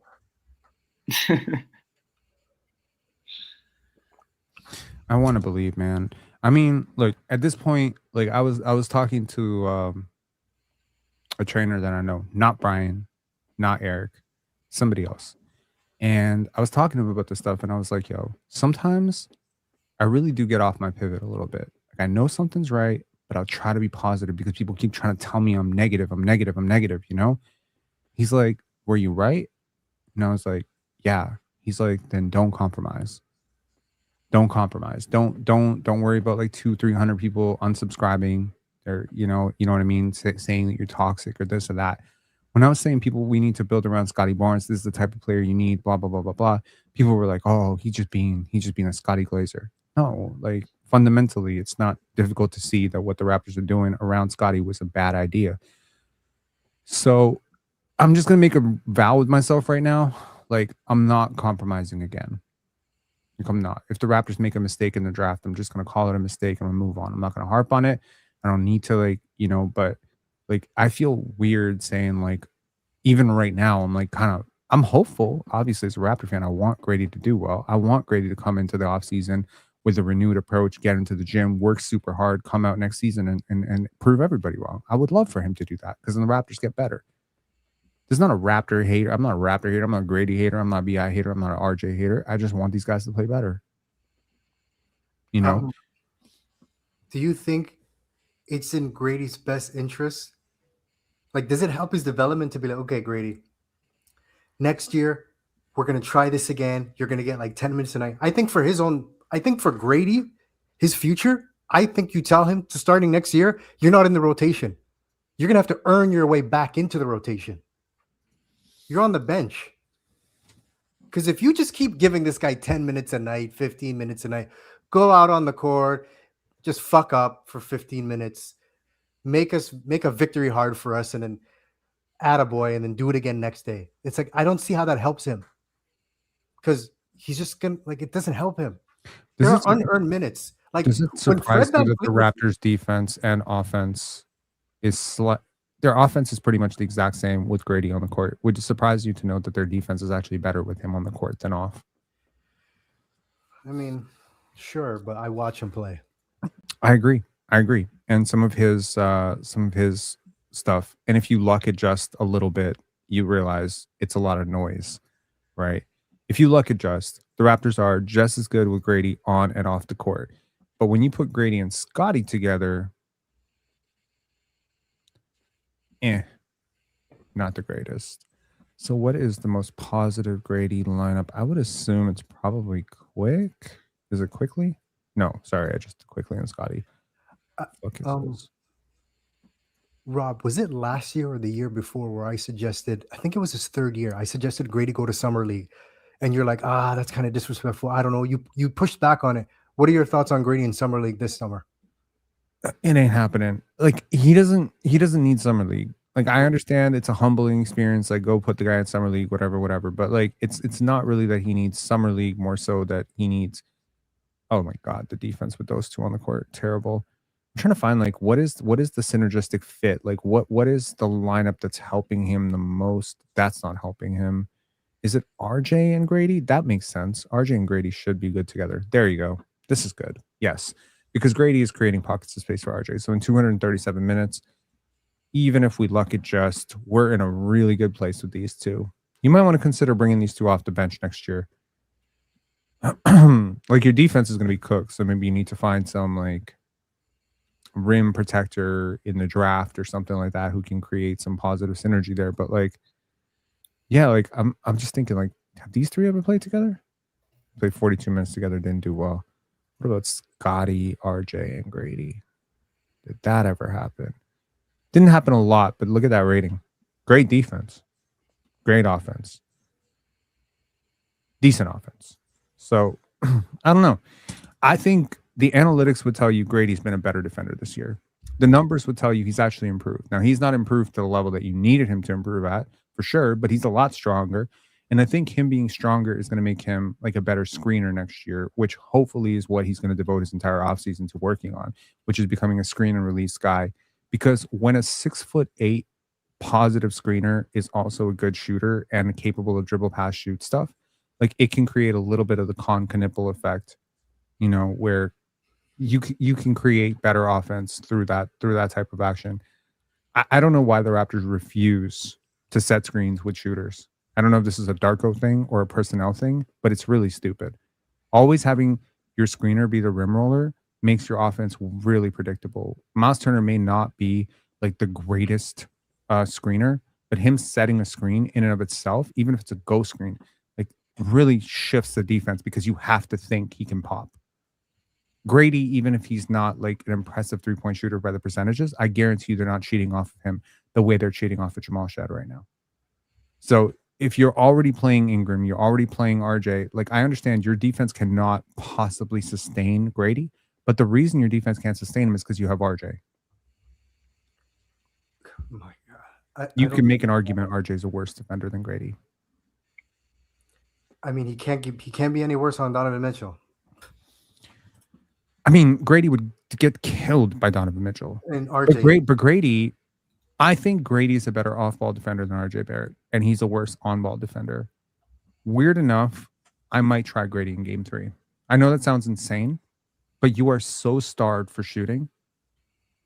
I would just let him know tonight. Be like, yo, bro, we are so starved for offense and spacing. We're going to give you 6 minutes in the first half and see how you do.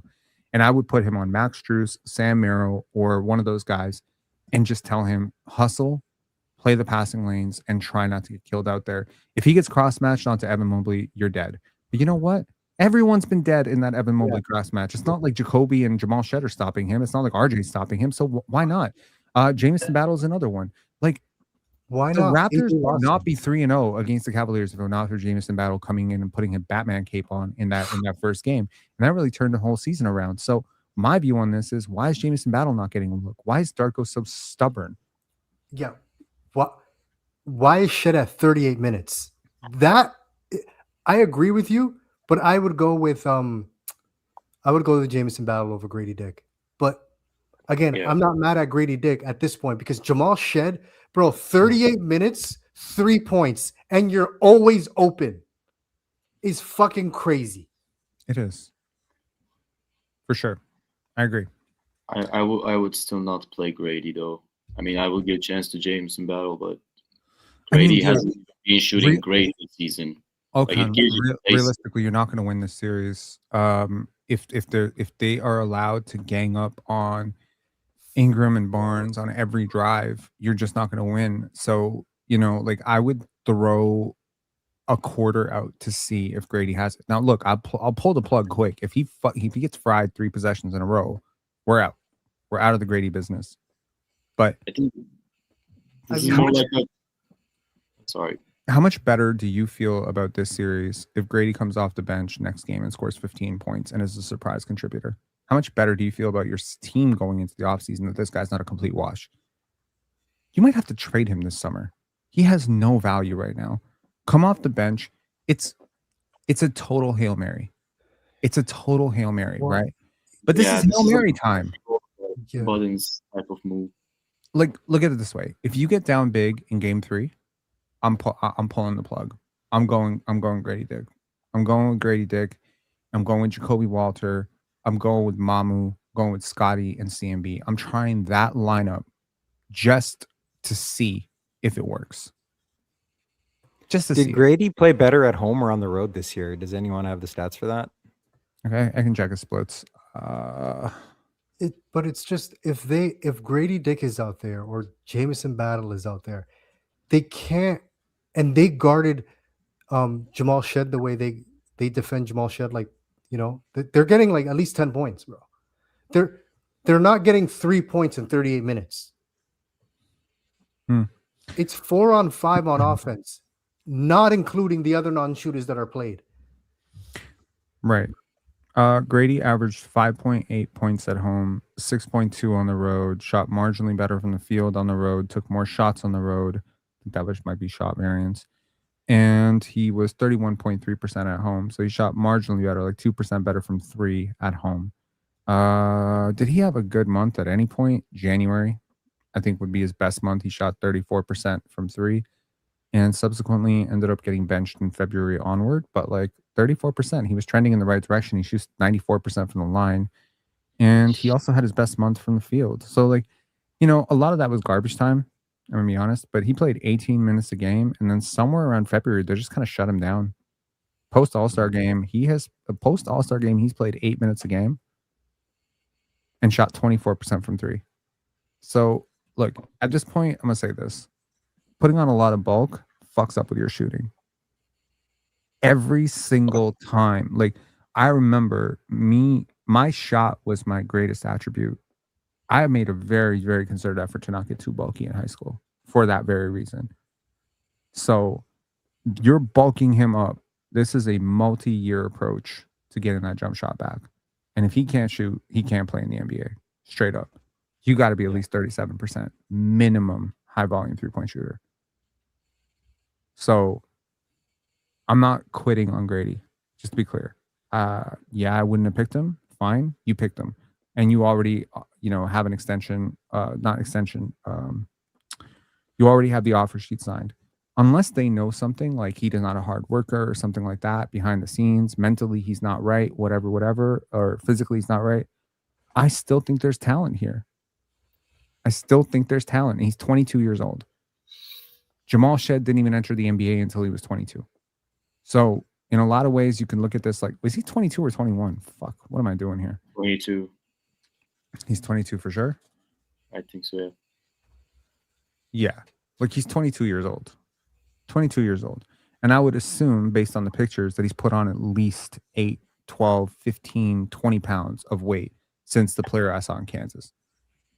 So, has he gotten better defensively this year? Hell yes, he has gotten better defensively. He possibly was one of the 5 worst defenders in the NBA last year. I would say he's one of the 50 worst defenders this year. It's progress. It's not great progress, but it's moving. Jump. Is he? What's his ceiling?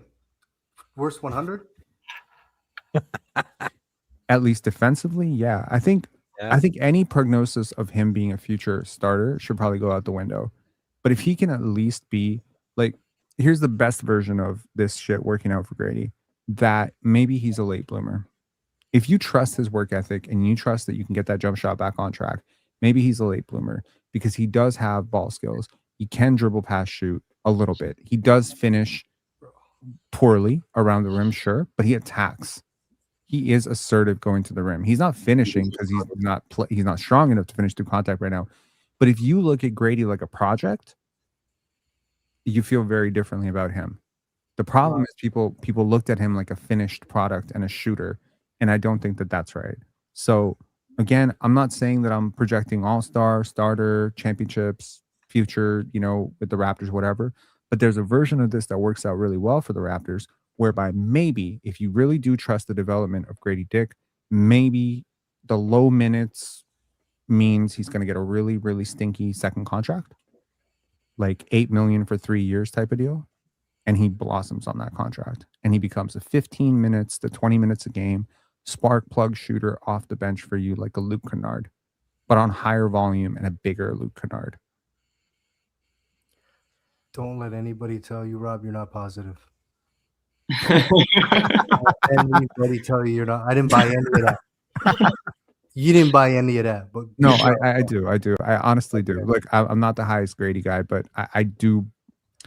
I see the talent, bro. I promise you, I do. I do see the talent. I have studied this guy's high school tape. I've studied his college tape. I know he is talented. If he's mentally checked out of the NBA, if he's kind of just like ready to move on, go to Europe, whatever, fine. That's a different story. I don't know the guy personally. I don't know anyone who knows him either. I find that very like hard to gauge. When I don't know anything about a guy personally, that's very difficult for me. I don't know his trainer. I don't know his friends. I don't know his family. I don't know what this guy does. Like, so I really don't know. But it takes work and commitment to put on that kind of weight. You know, it takes guts to go into the paint over and over and miss all those shots. And when he comes into the game in garbage time, he's not shy. He's letting it fly every time. It's like 6-7 attempts. That shows me that there's hope here. He has shown a commitment to getting better defensively. He has. He totally has. He's picking up higher. He's trying to be active. He's just not there. He's not there yet. He's not good. Okay. A lot of 22-year-olds are really bad at basketball in the NBA level. If you put him in college right now, he'd be like so much better than most teams' best players. He's built for college basketball. But I think if you're going to rework a guy's entire body and entire form, you are playing mad scientist with a player that a lot of people expected to walk onto the NBA court and be NBA ready right away. But I got news for you. If this guy doesn't put on weight, he's going to be the worst defender in the league for the rest of his life. You can't have that.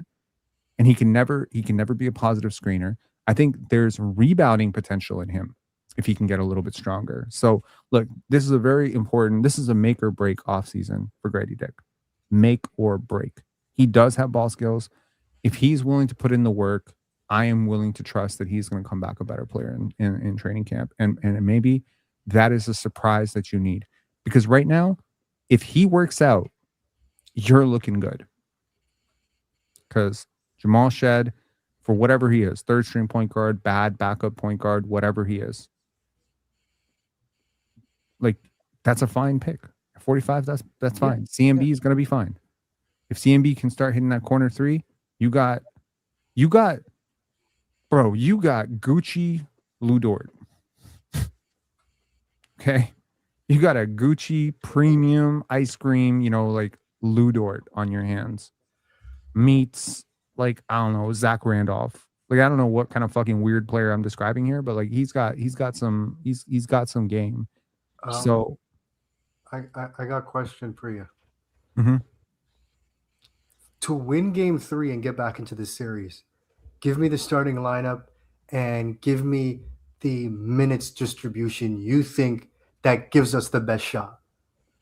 If you go to the ESPN like minutes distribution, the box score, give me the what you're thinking, the minutes distribution. I am thinking. Okay, so here's my starting lineup. You ready for this shit? Bring it. Scotty Barnes at 1. Mm-hmm. I'm going CMB at the 5. And then my 2, 3, 4 is going to be, if provided Emmanuel Quickly's not playing, RJ Barrett, Brandon Ingram, and Sandro Mamukelashvili. I'm going huge. I'm going mega huge. Okay. And then off the bench, I'm bringing Jakob, Poeltl, Jamal Shed to run their, spread pick and roll, and Jakobi to space, and then Jakobi to space the floor. If I'm not starting, like again with Sandro, we maintain some balance and spacing, right? With RJ, like I would consider, putting RJ on the bench too and bringing Jakobi into the starting lineup. I just think, I honestly think a lot of what RJ does is what a lot of Sandro and CMV do. So you can make up for it. But I think maybe benching RJ and benching Yak in the same game is like, okay, what are we doing to our asset base going into the summer on a long shot or coming back in the series? So yeah, that would be one potential lineup. I think I could also consider throwing a complete, like 180 in this situation and just starting Jameson Battle in place of Jamal Shed. Oh, like honorary starter, but he really ends the game with like 10 minutes. Exactly. Just to change the spacing for Ingram, to get Ingram and Barnes off to a better start. I would consider doing that. And then you can maintain your rhythm off the bench because your bench scoring is going to be critical in game 2. So What about AJ? RJ? AJ. AJ Lawson will be another one. I really like the frenetic pace that the Raptors play with him on the court. And unlike Grady Dick and Jameson Battle, he's not a complete defensive liability. He's not a stopper by any means, but he's not a defensive liability, and he can play a role, and he's long and athletic. So maybe you go AJ, Scotty, BI, CMB, and RJ. But with Darko, what I don't understand is Shed got 38 minutes and Lawson got 5. And what's it called? Shed played 22 more minutes. No, 23 more minutes and scored 1 more point. And it's not like Shed's gonna stop their backcourt. I think he did a great job defensively, if I'm being honest. He did. He makes them work, but they still shoot over them. Those two guys are so good enough. If they can shoot over you, they can make the shot. If your defense isn't better than their defense, you don't have a chance in this series. Yeah. There's no offense that you can construct. There's no offense the Raptors can construct where your offense is going to beat their offense. It's never going to happen. There's just way too big a talent gap here. But you got to at least put guys on the court that encourage transition offense, like CMB and Mamu and right? Because certain players on this team hinder transition opportunities. So you at least got to put the guys out there that run. I agree. 100% I agree. And for some reason, Shed's not running. Well, Shed's a slow it down guy. He slows it down and surveys. The one time that he did run, he dribbled the ball off his foot and turned it over. That is facts. That is big facts. Unfortunately. The Raptors, here's the thing. The Raptors' game plan has to be get switches, attack mismatches on Harden and Mitchell. They don't do that. They give it to Ingram, and Ingram's got Dean Wade on him, and we all see how that's going. And Harden and Mitchell are just loving it. Nobody's attacking them. Nobody is switching onto them. How many players on our team can attack them and score? Like how many players on our team are actually good enough to take advantage of it? I would even say Grady Dick could probably score on Donovan Mitchell. I mean, Donovan Mitchell is not a transcendent defender by any means. Like the only chance that we have in this series on offense is to attack their weaker defenders, not to keep attacking their strongest defenders. And then defensively, we just have to take care of our own end, take care of the ball. But offensively, it's got to be attacking their weakest defenders. I agree. There's got to be ball movement. There's got to be switches. There's got to be what Darko talked about out of one side of his mouth, I guess, 0.5 offense. But then as it turns out, that's not really what he wants. I think that is what he wants. Well, okay, fair. I think that's ideally what he wants. But I think that he also knows that he has to deal with people. Right. And the question is, if you're doing the pre-agency, free agency route, why not figure out the people that bringing in people who want to play that way? Exactly. Why do we have to be, you know what I mean? Like, why do we have to be I made a live a few weeks ago, and I said the Raptors need to stop dumpster diving. And I feel like that's kind of how I feel about this, right? Now, sorry, whoever has background noise, can you please mute yourself? I don't know if you're not talking. I don't know if someone's got background noise, but I'm hearing a lot of background noise. I know there's a type of guy that goes to a bar, and there's this girl at the bar who's attractive, but she's got mascara running down her face, and she's like, I just got dumped by my boyfriend, and my ex-boyfriend is making my life a living hell. And I'm just like, bro, run for your fucking life. This is a nightmare. But there's another type of guy who's just like, I can fix this. I can help her. You're not a good person. You're dumpster diving. You lack self-esteem to find somebody who has their shit together, and you're dumpster diving. Because the only way you can justify that this attractive girl would be into you is by thinking that you're going to bring some utility. Believe me, I've had this happen many times in my life. I've had this happen a few times where I'm like, oh, she's so pretty, but she's being sued by somebody. She's trying to sue somebody else. She got ex drama. She got this drama. She got best friend drama. I'm like, bro, that's why she's at where she's at. So the Raptors need to stop dumpster diving. That's what I'm saying. You don't have to constantly find people with contract issues. You don't always have to find someone with injury issues. You don't always have to. Like, I know that you think you're cool because you think you're like kind of outsmarting the system by finding this value, but it's like, have you ever thought that maybe this market has correctly priced the assets that you deem to be valuable? I think we can all agree that when the Raptors thought that they were finding gold in RJ Barrett, that they in fact found a lemon. He is exactly what he was advertised as. He's gotten marginally better, and he's been better as a Raptor, but that's only because he was atrocious as a Knick in his last year. I think Ingram has been healthier as a Raptor. So you can argue, yes, like you did get a better version than the one that the Pelicans got last year. But I think still most people would agree that at $40 million, that money could have been spent somewhere else. Higher end talent, right? So it's just over and over again, the Raptors end up in this situation where they dumpster dive. And I'm just,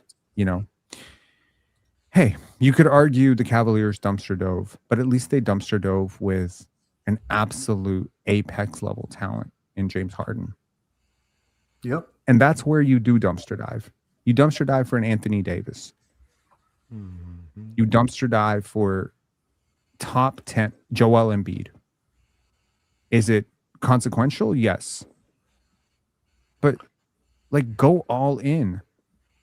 That's not Giselle. That's not Giselle at the bar crying her eyes out. That's just some random girl with X drama. You know what I mean? If you find Giselle at the bar and she got some X drama, by all means, bro, go for it. That's Giselle. She does have X drama. There you go. We also need to stop with these 4 non-shooting lineups. We started the game Shed, Yak, CMB, Barnes. No, Shed, RJ, Yak, and Barnes. And in the second quarter, we had a lineup that was Shed, Yak, CMB, Barnes. And the fifth guy on each of those 2 lineups was BI, who's not a shooter himself. He's a scorer. So it's like we're talking 2005 spacing in 2026. For real. Absolutely. It's crazy. It's crazy. And it's like, are you that opposed to, Lawson, Jacoby Walter? Like, Jacoby Walter got what? 28 minutes. I'm thinking this dude can have to play 35. In 28 minutes, he scored 14 points. You need threats on the court. And you're talking about Jamal Shed pick and roll. What does that matter? He scored 3 points. He'd even attempt a non-3. I just go under the screen. A Jamal Shed Yaka pick and roll? Are you kidding me?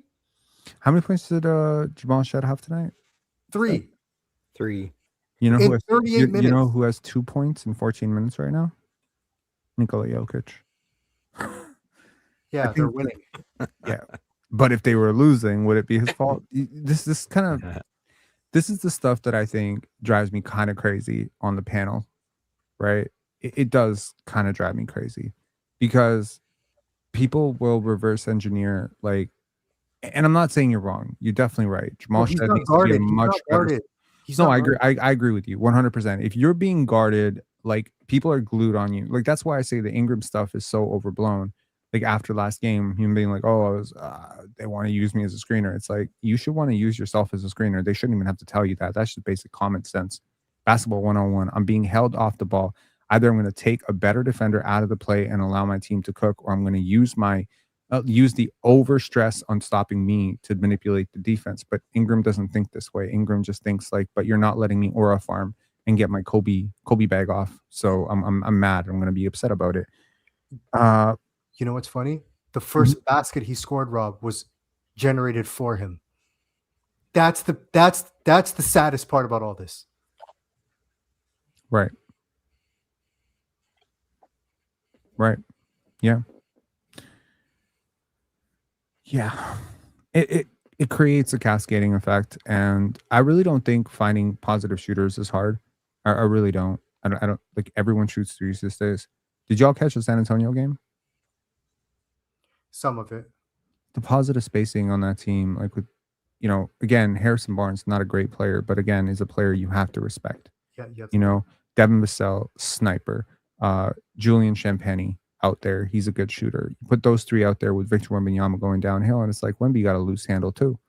It's not like Wemby has any better chance of scoring than Brandon Ingram in those situations. But because they're giving Wemby space and they're giving Wemby cutters and they're giving Wemby athletes, like it all makes it easy because the defense is so spread out. I think the paint is so congested in Toronto. If you told me that Darko Rajakovic deliberately put these horrible spacing lineups to force growth from Scottie and BI as ball handlers, I wouldn't even consider that a crazy conspiracy theory at this point. Yeah, like deliberate sabotage for growth. Yeah. Yeah. Yeah. Because this can't be explained. Yeah. Any other way. Ibrahim saying Cade is suffering the same thing as Scottie is going through. You think Cade is suffering the same thing as Scottie? Okay. Isaiah Stewart, good shooter. Okay. Actually good shooter. Duncan Robinson, sniper. Okay. Tobias Harris. Like you want to go through the list of how many players on that Pistons team would have started for the Raptors today?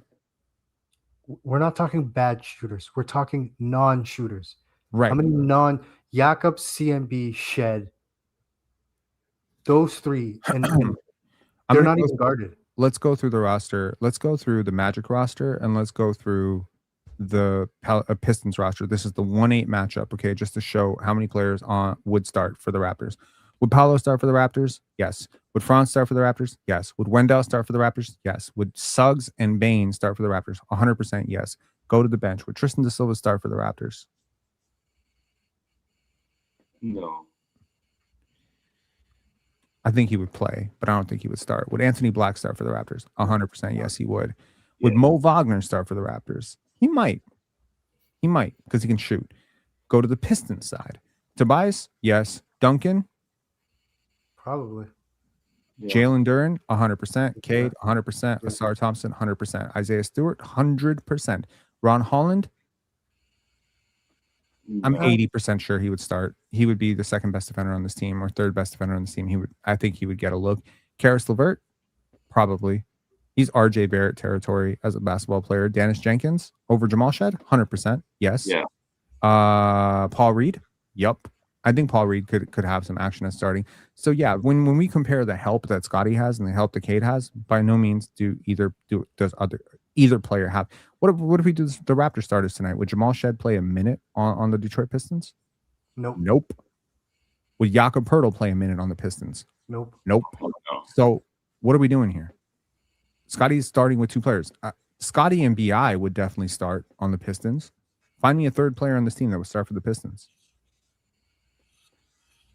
Jets 4K said Scotty Barnes in postgame. Brandon Ingram is our go-to guy. Shout out Scotty Barnes. God bless your heart. Still sticking with it. That's cool, man. You got to give your team encouragement. And look, you're not winning this series if Brandon Ingram plays like this. So shout out to Scotty Barnes. He's never, even at the height of Fred VanVleet, Pascal Siakam bullshit, he never turned on his teammates, and he's never going to. And I appreciate that about Scotty. But I'm not Scotty Barnes. I don't have that level of, patience. I'm sorry. I don't. So I'm going to call it where it is. If he's your go-to guy, cool. And I'm not even against that. I'm not against that. He should be your first look, but you cannot devote 14 seconds on that look. If he's open, you should give him the ball. If he's not open, he should find a way to get to the ball. But there's no reason that I'm going to set 3 screens to get him coming off a pick and another screen, and I'm wasting all that time just to get him to fucking launch into a midi that he can barely hit at a league average level. That's not sustainable offense. That's just stupid. It's just stupid, in my opinion. Anyways, he's just saying what a captain is supposed to be saying, I guess. Sure. And I mean, look, if Scottie is smart, which we all know that he is, very smart basketball player, he knows that they're going to need Brandon Ingram to be great in game 3 and 4 for them to really have their chance. Yeah. Like, he's going to have to do it. Anyways, I'm gonna get to the post game stuff. Y'all have any final thoughts? How good would the Raptors be if they actually still had Chris Paul? Someone in the think chat Chris- saying it. I think Chris would be very helpful for this team. Oh, he'd play. He'd get Kinda off do the bench. too. He'd play. sure. He would start. He Yeah. should start. He would have started today, yeah. Would have started. I No don't know, man. Darko loves him some shed, bro. Yeah, but Yeah. Chris Paul's just as short as Shed. Darko wouldn't know what to do. Yeah, but his name is Chris not Paul Joel. would definitely start this team, man. Yeah. Even age 50, he would start. Nah, not going that far. 100%. Yeah, I think Chris would have done a great service to this team just by extending his hand and like his voice. And I think it's one thing for Scottie to hear it from Darko and Jamal Shed and Emmanuel Quickly. It's another thing to hear it from Chris fucking Paul. And Yeah. Scottie's a student of the game. He would understand that Chris Paul is a legend.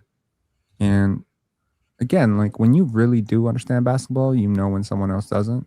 That's the beautiful thing about understanding basketball. It's very easy to spot the fraud takes and the fraud and analysis and the fraud skills. Like it doesn't take someone like a Scotty Barnes or Chris Paul, or Kyle Lowry to watch Bennett Sturts for 5 minutes. They don't have to watch him for 5 months. They can watch him for 5 minutes and tell you this guy knows how to play, this guy doesn't know how to play, this guy's good, this guy's not good. So yeah. And Jared K. Osei saying, waiving Chris Paul shows we weren't trying to win in the playoffs this year, bro. Like he wasn't going to report. Can't really force him to report. So it's not. I'm not sure if the Raptors pushed him to, but yeah. Anyways, yeah. Any final thoughts from anybody up here? On to the next one, man. On to the next one. Put these two behind us. It's a whole new thing back in Toronto. I don't know. I want the Hawks or the Magic to win their series. I need an upset. I need one upset, man, in the East. I need one. Could you just root for the Raptors to win one if you want an upset? I don't think we're going to win it, but sure. I mean, everything rides on game 3. Everything. Yeah, I think the Detroit Pistons need to answer force with force in the next game. I do. It's interesting. Yeah, I had a feeling the Orlando Magic or actually the Charlotte Hornets would be like the worst matchup for Detroit among those bottom teams. Like I think Detroit would have had a much better chance against like Philly, or Miami. But it's like the minute they drew one of those two teams, I was like, oh, this is a wild card series now. So yeah, I mean, I think that series could go 6-7 maybe, but I do suspect that Detroit will come out of it. I think the Cavs are better than the Pistons. I think a lot of people do. I chose to respect the Pistons because they're a 60-win team, and frankly, I don't think they're going to have another game where the supporting cast shoots as badly as they did.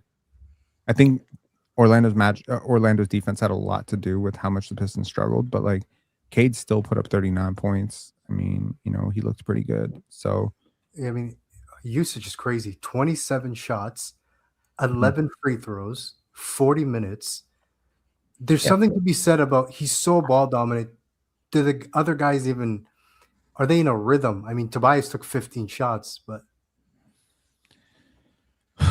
I mean, he's drawing so much attention and he is a really good passer. So if at that point you're not in rhythm, I feel like that's more of a you problem than a Cade problem, personally. I don't know if I don't know if he's good enough to have this much usage. Well, who on his team warrants the extra 25% usage? Like That's a good point. Tobias, I don't trust him. In the playoff setting, Tobias Harris. I'm a Raptor fan. I remember Tobias Harris in the playoffs. No offense, Tobias Harris, but like, nah. Like, I think if Jaden Ivey had worked out, and hadn't lost his marbles, like that could have been, pressure relief for Cade because there's like a complement in skill sets there. I think they still need to find their secondary ball handler creator. It didn't work with Karis LeVert, and it certainly has not. I think Dennis Jenkins is good, but like I think as a pull-up jump shooter, he's kind of weak. As a passer, he's all right, but yeah, like I think you need, what you need next to Cade? You need like Derek White. That's what you need next to Cade. It's just too much Cade. I think he's just overwhelmed. Right. And I don't think it's sustainable. And you're right, there is no relief. There's no secondary guy. Yeah, exactly. But at least he showed up in game one. And I think like if you're his younger teammates and Jalen Duren has to be more than what he was. Like he was completely taken out of that game. He can't allow that to happen to him twice. Otherwise, everyone going to be clowning the Pistons. And look, coming into the season on the panel, my prediction was the Orlando Magic go out of the East. I was really excited about their Desmond Bane thing. They've been the most disappointing team in the Eastern Conference, bar none, to me. Atlanta was initially disappointing, but you could argue since then they've really turned it around since making their trades. Indiana was always supposed to be bad. Boston has been the biggest surprise riser, and Detroit, obviously, but Orlando has definitely been like the team that's taken the most slings and arrows. And it's like they're playing the best defense that they've played all year. And it's like if you're the Raptors, it's the exact opposite of what's happening to the Raptors right now. They had the highest turnovers that they had all year in this game. Last year, they had last game in game one, they had the fewest amount of break points that they had all year. So it's like these are two teams that are finding out very different things about themselves. Unfortunately, yeah. Do you think we're better than the Hawks? I genuinely think we would have beat that team. I really think I would have picked the Hawks. I would have picked the Raptors over the Hawks. I would have picked the Raptors over the Heat. I would have picked them. I think the Knicks would have won, but I think the Raptors could have made it like a 6 or 7 game series. Against the Cavs, I was just like, Cavs in 5 was my prediction before like the day before the series. I've also predicted Cavs in 6, Raptors in 7. There's a lot of different predictions that I've made online, but honestly, like my honest thought was Cavs in 5, and I said that after game 1 that like I just didn't want to talk about that because I just feel like it's not the right energy for this team right now. That one of the biggest podcasts, like Raptors Republic, already picked Cavs in 6, I think, or whatever they said. So I don't want to be like another podcast in the Raptor space going out and picking the Cavs, because all the Cavs podcasts are picking the Cavs. ESPN picked the Cavs. Everybody picked the Cavs. I don't want the Raptors to feel like, Pensare Basketball picked against them, but I did. In my own little mind, I did. And I've kind of just gotten used to this idea that, people were disrespecting the Cavs because the Raptors had this 3-0 record against them and everyone was celebrating. Like, oh, we got the Cavs. And it's just like my immediate response when we came into that first podcast was like, be careful what you wish for. I think verbatim, that was my opening. Be careful what you wish for. So this is where we're at. Yeah. Anyways, guys, thanks a lot for calling in. Appreciate y'all. All right, man. Very, very much. All right. Peace. Y'all. Good morning to me. Bye-bye. See you. Good night. Okay. Let us go to Scotty Barnes and his post-game presser. Okay. One sec here.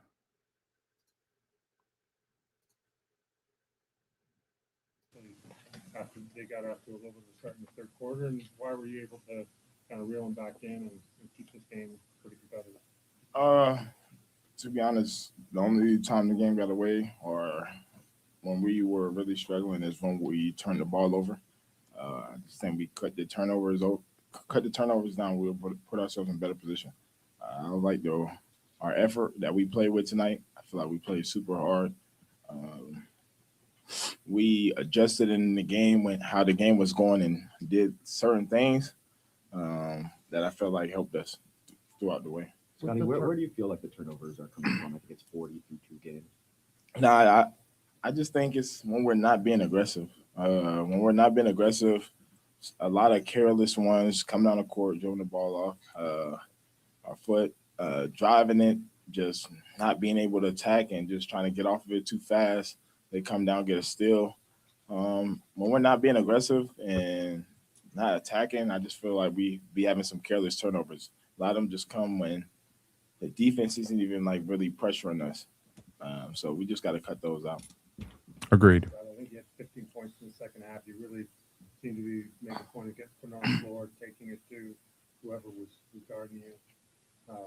Was that your own decision? Was that something Darko was urging? Where was that coming from? That's how I should be playing, no matter what. Just being able to be aggressive, and I feel like it opens up everything else.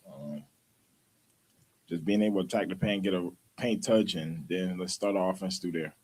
When we do that, I feel like we're dangerous. We're moving, we're running. Everyone else is getting involved. I feel like that's the way we got to do it. Any need for you to say anything to Brandon after a game like this, or do you just figure he's been through enough to respond? Hey, we trust him. We believe in him. We know he's our go-to guy. They're just trying to deny him and crowd him, to be honest. I'm not really worried about it. We know he's going to get back out there and help us. How much more comfortable do you think the bench looked tonight?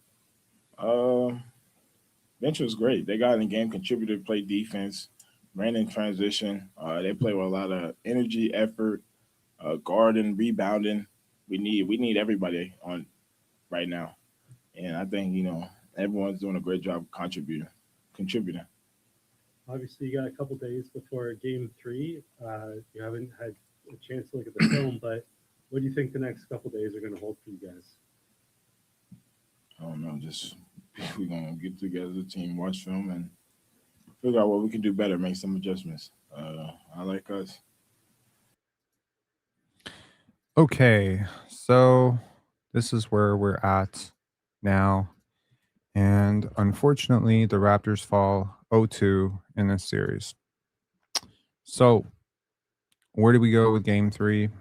Again, as I have said multiple times here, I would definitely stick with the CMB thing. I think you found something very good here. I think if you were looking for evidence that some of the players that you've drafted over the last few years are good, you have evidence that they are good, that they are working, that they are hard workers, and maybe you get some surprise development pop from Jamal Shed as a shooter, from Grady as a reclamation, as maybe from Jamison Battle. You've invested a lot of pick equity in guys who you swear work hard. So this is going to be a long-term process. And I think Scotty knew this, and when they went up to Scotty like 2-3 years ago and told him their plan, I'm sure that part of that plan was it's not going to be a short rebuild. It's going to be 3-4 years. And right now you're getting your ass kicked in the playoffs and you're probably learning a lot. There's this old quote from one of my favorite author of the last lecture, Randy Pausch. And he says, when things are going bad, rejoice. You're probably learning a lot. I think the Raptors are learning a lot about who their players are. They are learning a lot. The players are learning a lot. And this is a learning experience. But fuck the learning. Go out and try to win, because you learn more when you actually prepare to win. In my opinion, you don't learn a lot by, trying to go out there and just have fun at the speech. No, go out there and try to put on the best speech of your life. And if you fumble and if you fail and if the audience disengages with you, you learn about how not to do a speech. There's this old little, this is funny actually. Do y'all remember that I don't even know if this is a real Thomas Edison quote, but I do remember it is from National Treasure. Y'all remember that movie from the mid 2000s with Nicolas Cage, where he says, Thomas Edison tried and failed to make the incandescent light bulb 1,000 times. And on his 1,001st try, he said, I didn't fail 1,000 times. I found 1,000 ways to not make a light bulb. It's prophetic for my, teenage brain at the time when I heard it. I was like, that's really smart. And it's a good approach to life is, you got to experiment. You got to try things out. I'm not even kidding. If the Raptors get down 15, 20 points in this Game 3, I am 100% bringing in Jamison Battle. I'm bringing in Grady Dick. I need to find if I have something with these guys. I'm bringing in Trace Jackson Davis to bang with Jarrett Allen. I need to make decisions on my roster this offseason. I need to figure out what I need to put around Scotty Barnes. I'm not concerned at this point whether Scotty Barnes is a player to build around or whatever. I'm not concerned at all. I'm keeping this guy at all costs. I'm not concerned with whether I made the right pick or the wrong pick at pick 9. I know I have a hooper in CMB. Will he be the third best player, fifth best player, eighth best player in the draft? Doesn't matter. He's going to be a starter in the NBA. And he's a really good player, and he's shown a lot of toughness and a lot of grit and a lot of maturity for a rookie. He doesn't look like a rookie out there. Jakob looks like a rookie out there. He doesn't look like a rookie out there. If we're talking about the battle of the 9th overall picks, CMB is a better pick than Jakob Poeltl. RJ Barrett, this offseason, expiring contract. We shall see what that results into. Honestly, with how limited this team is in half-court creation, you almost wonder, do you have to keep RJ Barrett next year? Do you have to offer him an extension this summer just because you're so deprived? I wouldn't fall into that trap, honestly. And the worst, because what's the worst that's going to happen is the Raptors take a little bit of a step back next year, and instead of the 5th seed, or the 6th seed, you're the, or what the fuck are the 5th seed, you're the 8th seed, and you got to go through the play-in. That's not the end of the world. That's not the end of the world. The Raptors got some good news before the game. Instead of, they could only pick 19th or 20th, and it was based on a draw. The Raptors are going to pick 19th. So you move up one pick from where you could have been because it was a tiebreaker between the Raptors and the Hawks. So the Hawks will pick 20th, and the Raptors will pick 19th. This is good. It's good. So you're picking one pick ahead of the Hawks, and I got news for you. The Hawks know how to draft. So it's good. It's great. So you're picking ahead of them, and you found Jakobi at 19. This draft is deeper than the draft that produced Jakobi by leaps and bounds. That draft was notoriously not great. This draft is notoriously considered generational and great. You can get a lottery level talent at 19. People don't want to respect the 19th overall pick because they swear it's chopped liver. It's really not chopped liver. You made the playoffs, and presumably you're going to get a lottery-ish level talent at 19. This is good. Don't the Spurs have the Hawks pick? Whether they do or not, the Spurs are even better at drafting. So honestly, picking ahead of the Spurs or picking ahead of the Hawks, either case, you're not picking ahead of the... Honestly, at this point, the Wizards are good at drafting. Will Riley, Keyshawn George, they've done a great job. Bub Carrington sucks, but Ingram has a player option. Well, I guarantee you he's not picking that one up. Anyways, we've been here for 2 hours and 17 minutes. I want to give you all a shout out. Thank you so much for calling in, and sorry to anyone we didn't get to. And big shout outs to the super chats. Let's just go through final 2 super chats here. Mark Tavares, Orlando is an over the apron team. Thoughts on RJ for Carter Jr.? Wendell doesn't make that much money. Wendell doesn't make $29 million. So it wouldn't just be those guys straight up. And I do not understand why Orlando would ever complicate their spacing even further with RJ Barrett. He does not fit with what they want to do. They already have a defensive liability in Paolo. I think there's too much of an overlap there between Franz, Paolo, and RJ. It just doesn't make sense for me. That's not the type of player they need on that roster. If they make that deal, Jeff Weltman should be fired on the spot, in my humble opinion. Terrence Hilton license 1776 said, get BI off this team. He passive as hell and yak. Why the hell did we trade for Trace Jackson Davis only to not use him? So the trade for Trace was largely to fill out your roster and to give yourself big man insurance in case Jakob Poeltl was going to continue to suffer through the back injuries. You didn't want to give up a first-round pick for Day'Ron Sharpe or Goga Batadze because it wasn't seen as deemed worth it. I kind of agree. Like, you're not in a position to compete for championship right now. Whether you added Day'Ron Sharpe or Domantas Sabonis, trading the picks only puts you in a further deficit. You've got real contract issues on this team. You might have to part with the 2029 first-round pick just to get off one of these contracts, like a Quickly or Jakob. So at this point, I don't know if you can trade a first-round pick for Day'Ron Sharpe when he's only on a 1-year deal. Like, after this year, he would be on a 1-year deal. This is not Walker Kessler, where it's like a for sure, this guy's going to start for you. This is not a Derek Lively, where it's like, okay, well, if it works out, this is a franchise, starting center for the next 15 years. Not a franchise, but like a committed starting center. No, Day'Ron Sharpe is a project as well. He's a much better project than Trace Jackson Davis. But in terms of Trace, I think, if you can figure out some of like the shooting stuff with him, he's a pretty decent player, man. He is a pretty decent player. Scheme related, he might not fit in.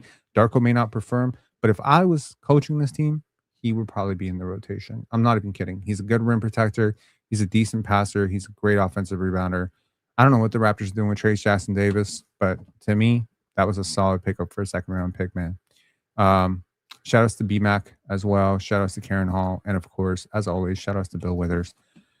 I'll catch y'all later. Make sure to hit like on this video and let the Raptor fan in your life know that we are honest, we are accountable, and we are definitely positive.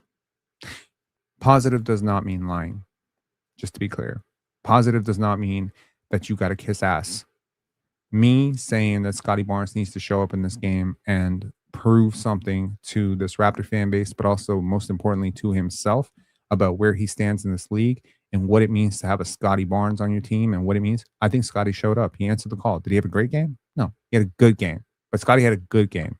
And a lot of his teammates did not have a good game. So I think this is the path forward. Scotty Barnes got to average 22, 25, 26, 27 points a game. He got to be opportunistic. He got to break down the defense. He's got to be, a predator wing. And if we leave this series and Scotty Barnes dropped 24 points per game, I think a lot of people are like, hey, he went from 18 in the regular season to 24. We got a playoff riser. We're feeling good. If we go home in game 3 and Scotty ends up with 5 points, I think this fan base is honestly going to quit on this team. So there is a way to lose that is hopeful, and there's a way to lose that's disgusting. If you keep it close in game 3 and game 4, regardless of the outcome, if you show that you were competitive in this series, I think that'll go over a long way in terms of reestablishing trust from the fan base towards this team. Because one of the biggest reasons that this fan base is not super clocked into this team, one of the biggest reasons we don't have 1,000 viewers in here and instead we have 400, 500 viewers on a game 2, the reason that we're probably going to have 600 people here if the Raptors lose in 4 as opposed to 2,000 people is largely because this fan base has been brainwashed into believing that Scotty is not a real 1A. They've been brainwashed into believing that Scotty Barnes is not the type of player you're supposed to build around, but rather he's an Aaron Gordon. Well, I'll promise you this. Aaron Gordon at 24 was not putting up 26 points on Evan Mobley. Not a chance in hell. All right. Talk to y'all later. Have a beautiful one. Congrats to Scotty Barnes, placed in top 5 in Defensive Player of the Year voting. Next year, go be top 2, bro.